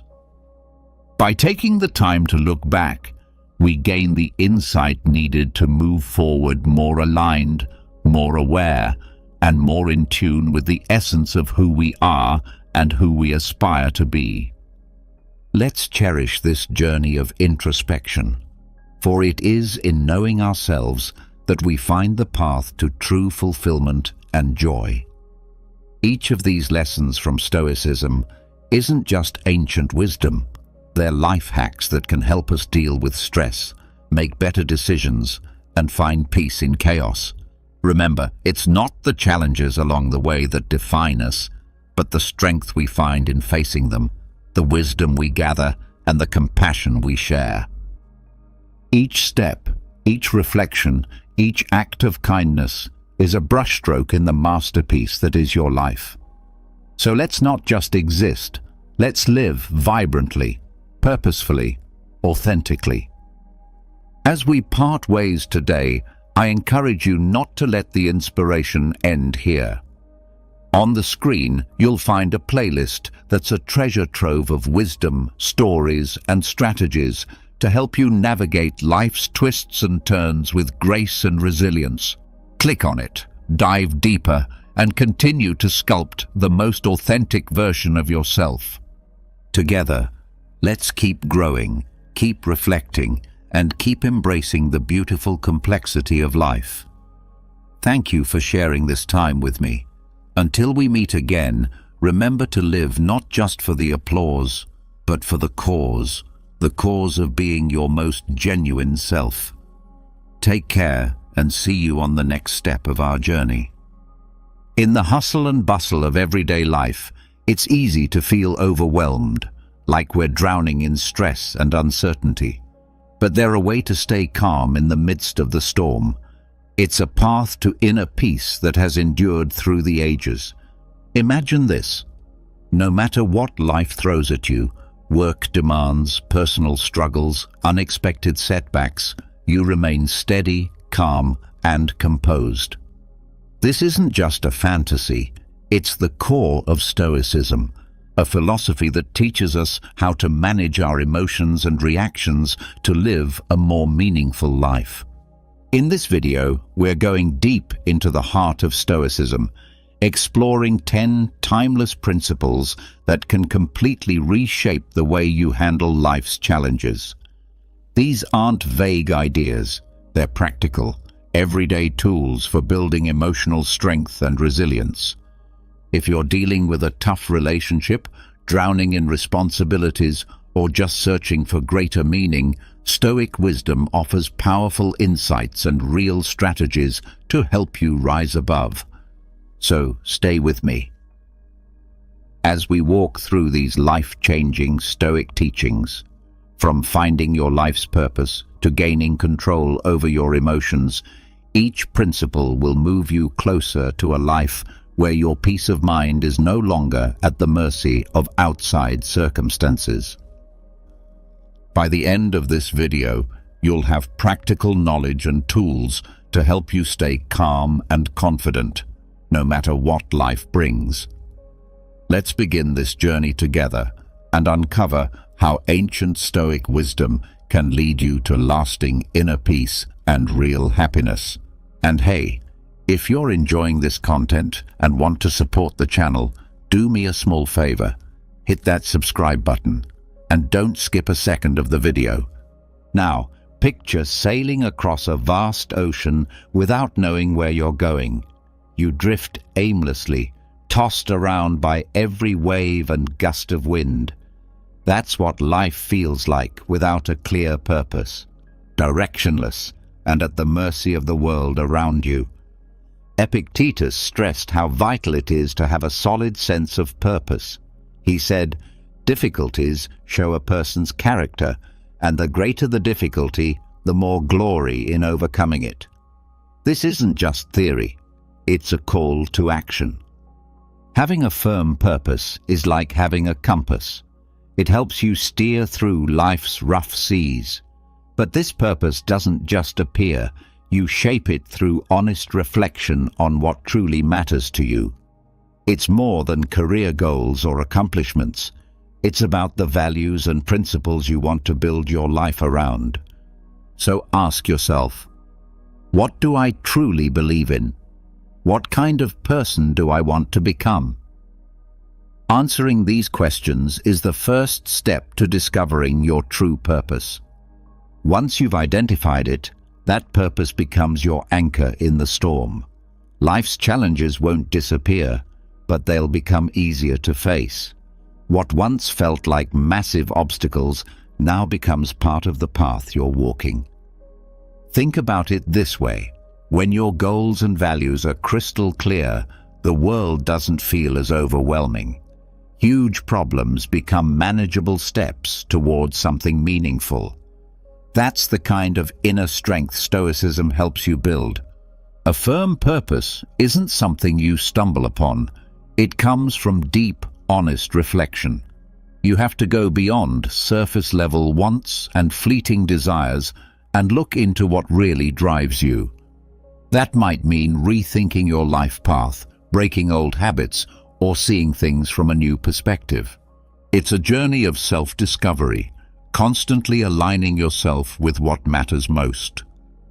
And once you've found that purpose and committed to it, the next step is protecting and nurturing it. That means perseverance. It means staying consistent with your goals, even when things get hard. You show up every day, keep pushing through challenges, and understand that setbacks are part of the journey. Remember, your purpose isn't just a goal you reach. It's a guiding light that leads you forward. It offers clarity, confidence, and resilience. Think of it as a lighthouse in the night, keeping you safe when the waters get rough. When everything around you is chaotic, your purpose helps you stay grounded. That's the true power of Stoicism. It's not just a list of rules, it's a deep understanding of willpower and determination. Epictetus reminds us that our true strength lies in staying committed to our purpose, no matter the obstacles. When you live with that mindset, nothing is impossible, and your spirit can't be shaken. So take time to reflect on your purpose, write it down, embrace it, let it guide you. Your purpose will be your anchor, your light, and your strength through life's storms. Now, when someone offends us, our natural reaction is often hurt or anger. But this is where Stoicism gives us a powerful insight. Our emotions come from our thoughts and interpretations, not from the events themselves. That means we have the power to choose how we respond. Rather than letting offense take over, we can use it as a chance to build patience and self-awareness. Every time you hold back from reacting impulsively, you're strengthening your mind. You're learning to stay steady and in control, even under pressure. Mastering your mind isn't just a useful skill, it's an art. And like any art, it requires daily practice. Start with simple habits that help you take charge of your thoughts. For example, try setting small, achievable goals each day. Every time you hit a goal, you boost your self-confidence and strengthen your ability to manage your thoughts. Focus on being present and gaining a deeper understanding of your emotions. As you begin to recognize your power to choose how you respond, you'll grow more resilient and less affected by negative emotions. Think of a baker who commits daily to improving their craft. This baker isn't influenced by praise or criticism. They remain focused on refining their skills and ignore outside opinions. Their unwavering commitment leads to genuine peace and freedom. In the same way, when you protect your mind from outside influences, you can concentrate on your personal development. Protecting your mind also means creating healthy boundaries. Be careful about what you allow into your mental space. Just as you wouldn't bring trash into your home, don't allow negative thoughts, toxic relationships, or harmful content to crowd your mind. Instead, surround yourself with positive influences that lift and inspire you. Read enriching books, engage in thoughtful conversations, and spend time with people who support your growth. Stoic philosophy isn't just ancient wisdom. It's a powerful guide for navigating modern life. When we learn to manage our thoughts and emotions with maturity, we find real peace and freedom even in an unpredictable world. It's not about ignoring emotions, but understanding them fully and responding in ways that align with your values and purpose. One effective method is practicing mindfulness or meditation. These techniques help you become more aware of your thoughts and feelings, creating space between what happens and how you react. In that space lies your strength and freedom. When you practice mindfulness regularly, you train your mind to observe without reacting impulsively, giving you better control over your emotions. Another key part of guarding your mind is adopting a growth mindset. See challenges not as threats, but as chances to grow. When difficulties arise, remind yourself that each one is an opportunity to become wiser and stronger. This shift in mindset changes how you experience hardship, helping you become more resilient and less affected by negativity. Keep in mind, protecting your mind is a continuous journey. It's about always choosing to focus on what's within your control, your thoughts, reactions, and mindset. It's rejecting the idea of being a victim and instead choosing to take charge of your own life. The more you practice, the more natural it becomes, and over time, outside events will have less influence on your inner peace. Epictetus taught that while we can't control others' actions or opinions, we can control how we respond. Even when someone criticizes us harshly, we have the ability to decide how much we let it affect us. In our current world, this means accepting that people have different perspectives and values that may not match our own. Disagreements and harsh words are a part of life, but what matters is how we deal with them. The first step is understanding yourself, your motives and reasons for your actions. When you know you're acting in line with your values, criticism loses its power. Negative comments don't carry as much weight when you're confident in your intentions. This kind of self-awareness builds a strong inner foundation that helps protect you from being overly influenced by others. When someone criticizes you, don't react immediately. Take a moment to think. Ask if there's any truth in what they said. Even harsh feedback can sometimes offer helpful insight.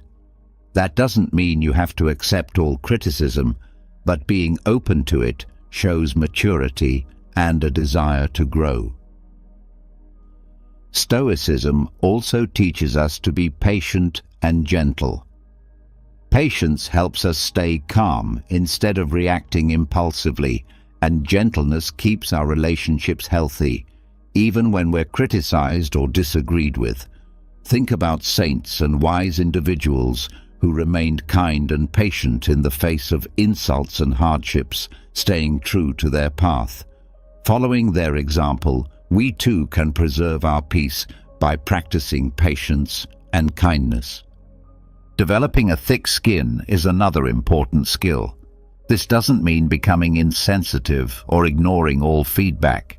Instead, it's about being emotionally strong. Not all criticism reflects who you are. Sometimes people project their own issues onto others. Recognizing this helps you not take things personally or let them damage your self-esteem. Remember, you have the power to choose how you respond. That choice is at the heart of Stoic wisdom. Just because someone criticizes you doesn't mean their opinion defines you. You can accept what's helpful and ignore what isn't. This way you grow and improve without being dragged down by negativity. Having open and respectful conversations is another powerful way to deal with criticism. If the feedback comes from someone close, like a friend or family member, consider talking it through with them. Calmly ask for clarification and share your point of view. This can help clear up any misunderstandings and also strengthen your relationship through honest dialogue and mutual respect. Responding to criticism in a thoughtful way can also influence those around you. When people see you handle feedback with calmness, grace, and a willingness to learn, they often admire your composure and may be inspired to do the same. You become a positive example of resilience and emotional maturity, demonstrating Stoic values in daily life.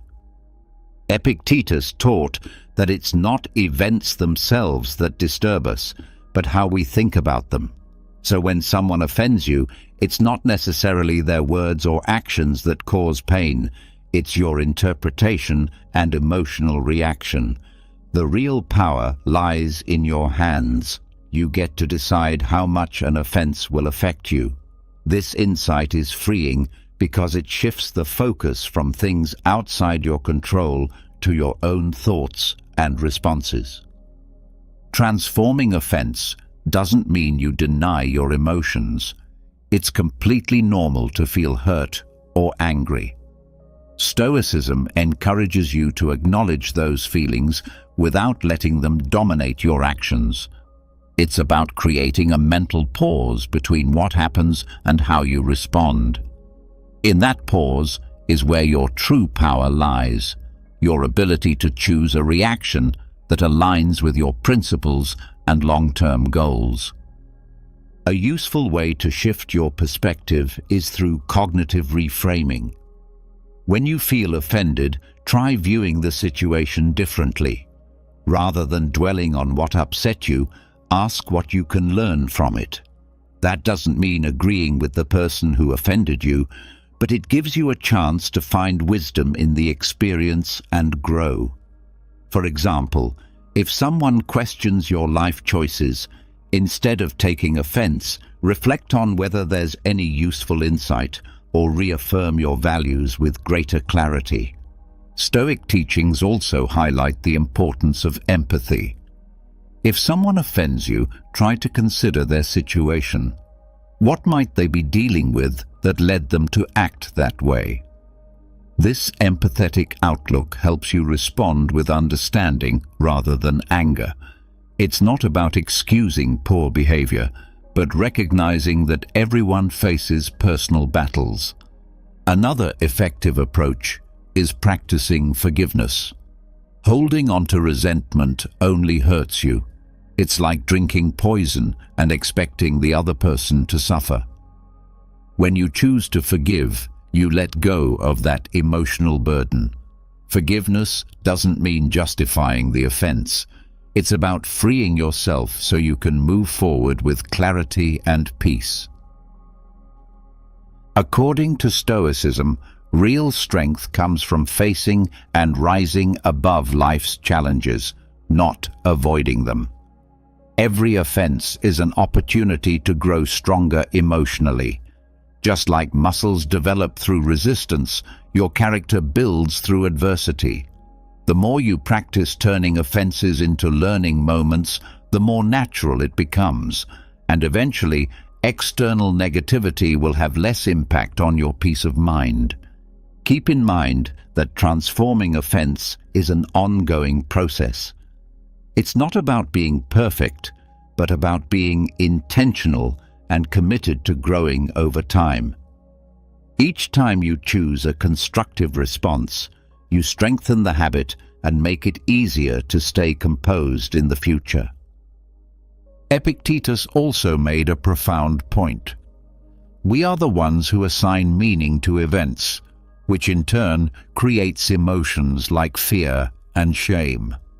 These feelings don't come from the events themselves. They come from how we interpret them. Once we realize this, we can begin to shift our perception and take control of how we experience fear and shame. Fear often stems from uncertainty or anticipating negative outcomes. Though it serves as a protective instinct, it can also become overwhelming. Stoicism teaches us to face our fears directly rather than run from them. Start by asking yourself, what exactly am I afraid of? Break it down into clear concerns. Often, just analyzing fear logically takes away much of its power. Take public speaking, for example. You might fear being judged or making mistakes, but once you recognize that your audience is there to listen and learn, not to criticize, you realize that even if you stumble, it's not a disaster. Most speakers have missteps. With preparation and practice, your confidence grows and your fear shrinks with each experience. Shame is a deep emotion that can make us feel unworthy, often rooted in social expectations or past failures. Stoicism encourages us to meet shame with bravery and compassion. It's about owning our imperfections and learning from them rather than letting them define us. Think of a time when you felt ashamed of a mistake. Instead of letting the shame fester, confront it. Reflect on what happened and why. What lessons can you draw from it? How can you grow? When you do this, you turn shame into a stepping stone for improvement instead of a weight holding you down. One of the most powerful ways to release shame is by forgiving yourself. Holding on to shame locks you in a cycle of negative self-talk and guilt. Forgiving yourself is essential because clinging to shame traps you in a continuous cycle of self-criticism. When you choose to forgive yourself, you release the emotional weight that holds you back, allowing yourself to move forward. This act of forgiveness doesn't mean you're excusing your past actions. It means you're recognizing your mistakes, learning valuable lessons from them, and then letting them go. It is a vital part of the healing process and personal development. To begin addressing fear and shame, start small. Gradually expose yourself to the situations that provoke these emotions. Use every encounter as a moment to reflect and grow. With time, your resilience will increase, and the fears or sources of shame that once had a firm grip on you will lose their intensity. This method of gradual exposure, combined with honest self-reflection, helps reduce your sensitivity to those emotions, making them easier to manage. Stoicism also highlights the value of community and support. Sharing your fears and feelings of shame with trusted friends or mentors can be a deeply freeing experience. Opening up in a safe and supportive environment not only lightens your emotional load, but can also offer you new insights and encouragement. Often, you'll find that others have faced similar struggles and can share helpful advice or reassurance based on their experiences. Epictetus taught that by mentally preparing for the difficulties we might face, we become better equipped to handle them with calmness and thoughtful responses. This isn't about being negative or assuming the worst, it's about being prepared and realistic.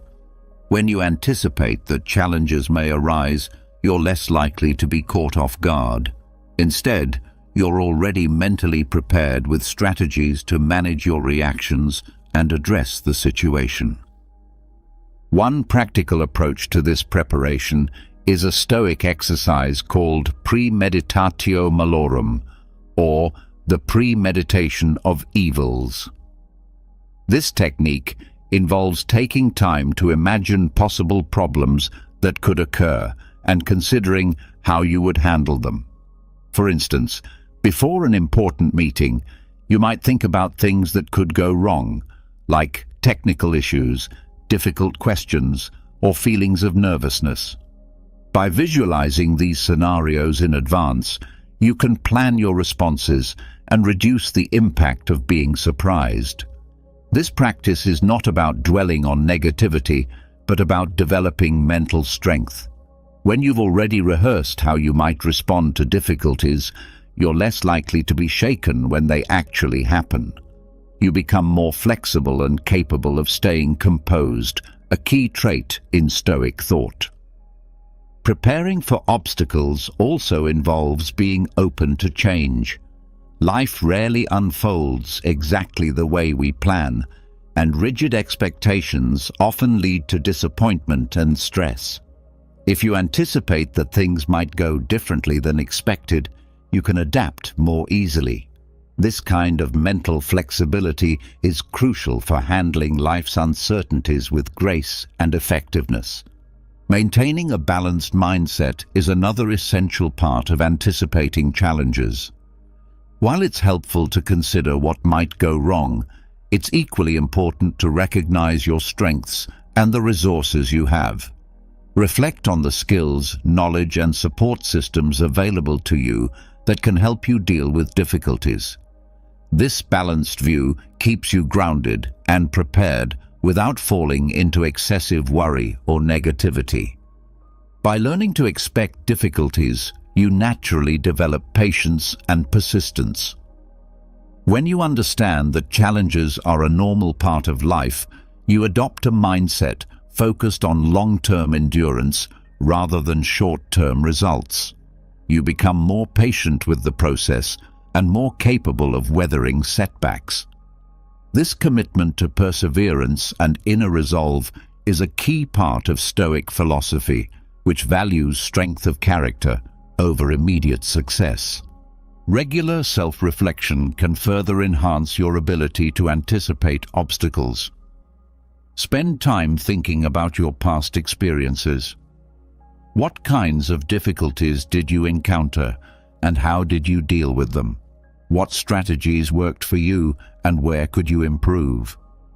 By learning from your own history, you become better prepared for what lies ahead and more effective in solving future problems.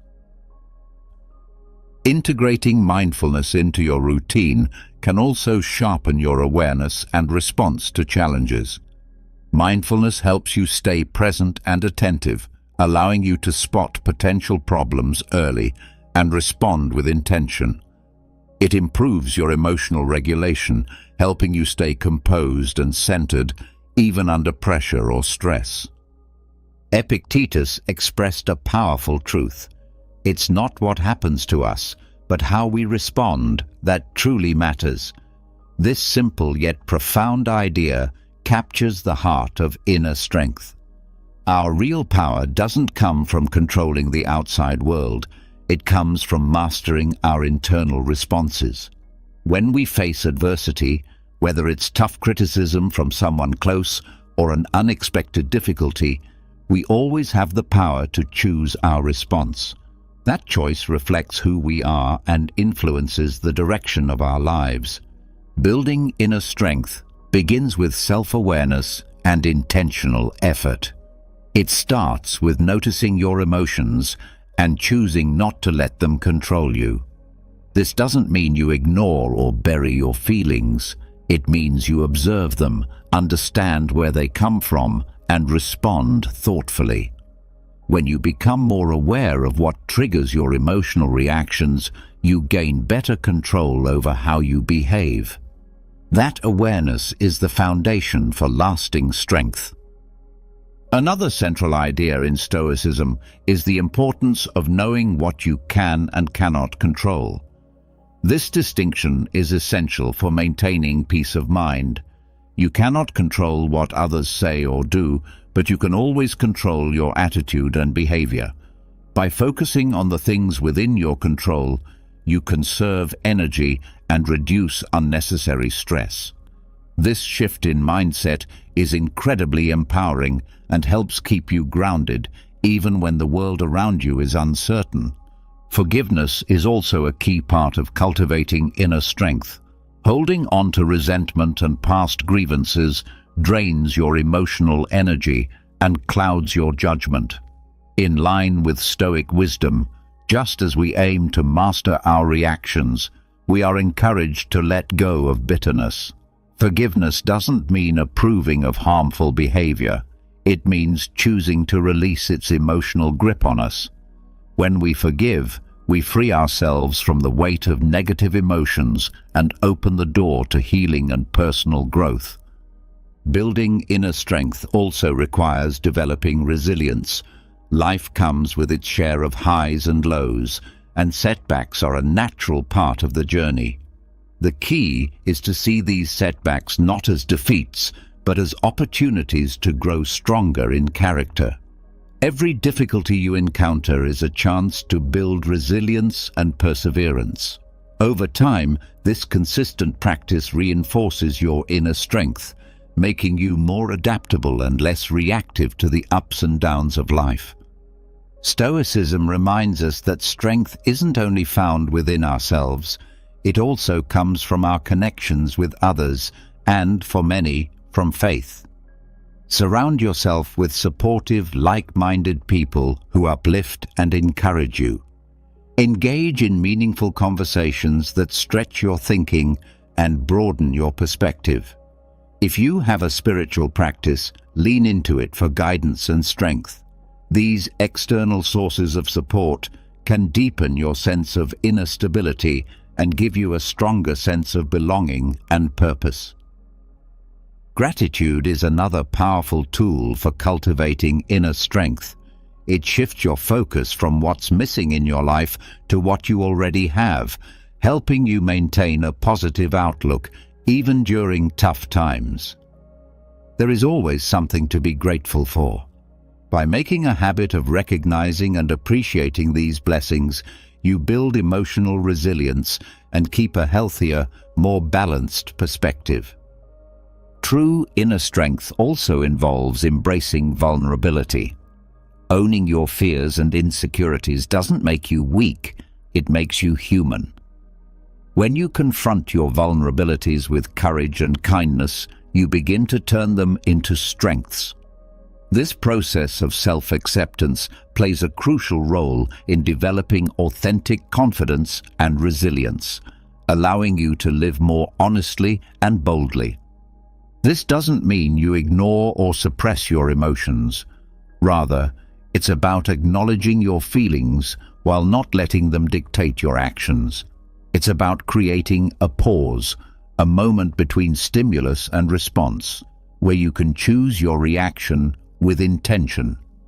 This simple pause is incredibly powerful and can reshape the way you respond to the world around you. Take a common situation like driving in heavy traffic. Someone cuts you off, and your immediate reaction might be frustration or anger. Instead of reacting impulsively with road rage, Stoicism teaches you to take a breath and think before acting. Will honking or shouting really improve the situation? Likely not. By choosing calm over chaos, you stay in control of your emotions and enjoy a more peaceful experience. Another essential element of self-mastery is learning to delay gratification. In today's fast-paced world, we're constantly tempted to chase instant rewards and avoid discomfort. But Stoicism teaches the long-term value of patience, discipline, and perseverance. By resisting short-term temptations and focusing on meaningful goals, you strengthen your willpower and emotional endurance. This also extends to communication, especially during conflict. In heated moments, it's easy to let emotions take control and say things you might later regret. Stoicism encourages you to pause and reflect before speaking. Ask yourself, are my words constructive? Do they align with my values? Speaking with intention not only prevents harm, but also builds deeper, more respectful relationships. Practicing self-restraint requires awareness and consistent effort. It means becoming conscious of your impulses and deliberately choosing how to respond. This might involve setting clear personal boundaries, cultivating mindfulness, or building habits that support your growth. For example, if you struggle with procrastination, create a structured routine that keeps you focused. If anger is an issue, explore calming techniques that help you manage tension more effectively. Stoicism emphasizes making decisions based on reason, not impulse. It's about thoughtful action. Let's say you're facing a major decision at work. Instead of rushing into a choice, take time to gather facts, evaluate your options, and reflect on how your decision aligns with your values and long-term goals. This thoughtful approach often leads to wiser outcomes and a greater sense of control. Self-restraint doesn't mean avoiding action or becoming passive. It means being intentional. It's the understanding that every choice carries consequences and that we are responsible for those outcomes. When you practice restraint, you become more effective in achieving your goals and preserving your inner peace. Daily self-reflection can sharpen this skill even more. At the end of each day, take a moment to consider your actions. Where could you have shown more restraint? What triggered your impulsive reactions? How might you handle things differently next time? This continual self-assessment builds greater awareness and strengthens your resolve to act mindfully. Another powerful practice for strengthening self-control is mindfulness. Staying present helps you notice impulsive urges as they arise and choose more thoughtful responses. Whether through meditation, deep breathing, or simply being aware of your surroundings, practicing mindfulness regularly can greatly enhance your ability to manage your behavior and stay grounded. Acceptance is the foundation for taking meaningful action. When we resist reality, we waste precious energy and often cause unnecessary suffering. For example, losing your job is a difficult experience, but denying or fighting that reality only delays the healing. Accepting what has happened doesn't mean giving up. It means acknowledging the truth of the moment so you can take clear, purposeful steps forward. This proactive mindset helps you handle challenges more effectively and reduces emotional strain. A powerful way to develop acceptance is through mindfulness and meditation. These practices ground you in the present moment, helping you observe your thoughts and feelings without judgment. Over time, regular mindfulness practice strengthens your ability to accept life as it is, with all its flaws and uncertainties. This mindset becomes a foundation for inner peace and resilience. Stoicism teaches that acceptance isn't about surrender. It's about discovering strength in adversity. It encourages us to see every experience, no matter how difficult, as an opportunity for growth. When faced with a challenge, ask yourself, what can I learn from this? How can it make me stronger? This shift in thinking transforms obstacles into stepping stones for personal development. Another aspect of acceptance is letting go of perfectionism. Many of us strive for perfection in our careers, relationships, and personal goals, but this pursuit often leads to stress and dissatisfaction. Accepting that perfection is unrealistic allows you to value your efforts and progress. It doesn't mean lowering your standards. It means understanding that imperfections are part of the human experience. When we embrace our flaws with self-compassion, we live more authentically and fully. Gratitude is also a powerful tool for nurturing acceptance. When we focus on what we have instead of what we lack, we move from a mindset of scarcity to one of abundance. Practicing gratitude helps us notice the good in our lives, even during hard times. Over time, it fosters a more positive outlook and enhances our ability to accept life as it unfolds. Acceptance extends to our relationships as well. We often set expectations for how others should behave, leading to disappointment when they don't meet them. By accepting people as they are, with both strengths and flaws, we build healthier, more meaningful connections. This doesn't mean tolerating harmful behavior. Rather, it means recognizing that everyone has their own journey, shaped by unique experiences. Through empathy and compassion, we create space for genuine understanding and mutual growth. Epictetus and other Stoic philosophers emphasized living according to nature, which means recognizing our role in the world and acting in line with our rational and social nature. At its heart, this principle is about living truthfully and harmoniously within the universe. Living according to nature begins with self-awareness. It involves understanding who we are, our values, strengths, purpose, and natural tendencies. Through introspection and reflection, we can make choices that align with our true selves, rather than simply conforming to societal pressures or expectations.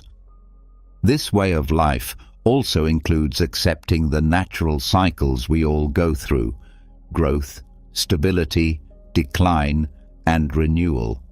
Just as the seasons change, our lives evolve. Embracing these transitions allows us to move through them with greater ease and grace. Central to Stoic living is the practice of core virtues: wisdom, courage, justice, and temperance. These guide us in making ethical decisions and handling life's challenges. Wisdom helps us see clearly and make thoughtful choices. Courage empowers us to face adversity and take necessary action. Justice ensures we treat others fairly and honorably. Temperance helps us maintain balance and self-control. By developing these virtues, we align our actions with our rational nature and live with integrity. Stoicism also teaches that we're inherently social beings. Living in harmony with others is part of our nature. It means recognizing our interdependence and contributing to the well-being of those around us. When we practice empathy, kindness, and cooperation, we fulfill this social nature and help create a supportive, thriving community. Another important Stoic value is simplicity, focusing on what truly matters. In a world full of distractions and material pursuits, it's easy to lose sight of what's important. Stoicism invites us to let go of the excess and prioritize our core values. This might involve simplifying your lifestyle, nurturing meaningful relationships, and dedicating time to personal growth and self-care. By doing so, we make room for joy, fulfillment, and a deeper sense of purpose. Acceptance and gratitude also play a key role in living according to nature. Accepting life's natural flow means letting go of the need to control every outcome and learning to trust the process. Gratitude helps us recognize the abundance we already have, cultivating a mindset of peace and contentment in the present moment. Finally, living according to nature involves caring for the world around us. As part of the natural ecosystem, we have a responsibility to protect and preserve it. This includes making sustainable choices, reducing waste, and respecting the planet's delicate balance. When we live in an environmentally conscious way, we honor our connection to nature and help ensure a better future for generations to come. Incorporating mindfulness into daily life can greatly support this Stoic path. Staying present and aware allows us to act intentionally, respond thoughtfully, and stay aligned with our true values in a constantly changing world. As we wrap up this journey through Stoic principles, remember this. True strength doesn't come from trying to control the world around you. It comes from mastering your own thoughts and actions. Embrace the timeless wisdom of Stoicism and let it lead you toward a life filled with inner peace, resilience, and lasting fulfillment. If you found this video helpful, be sure to check out one of the suggested videos on your screen.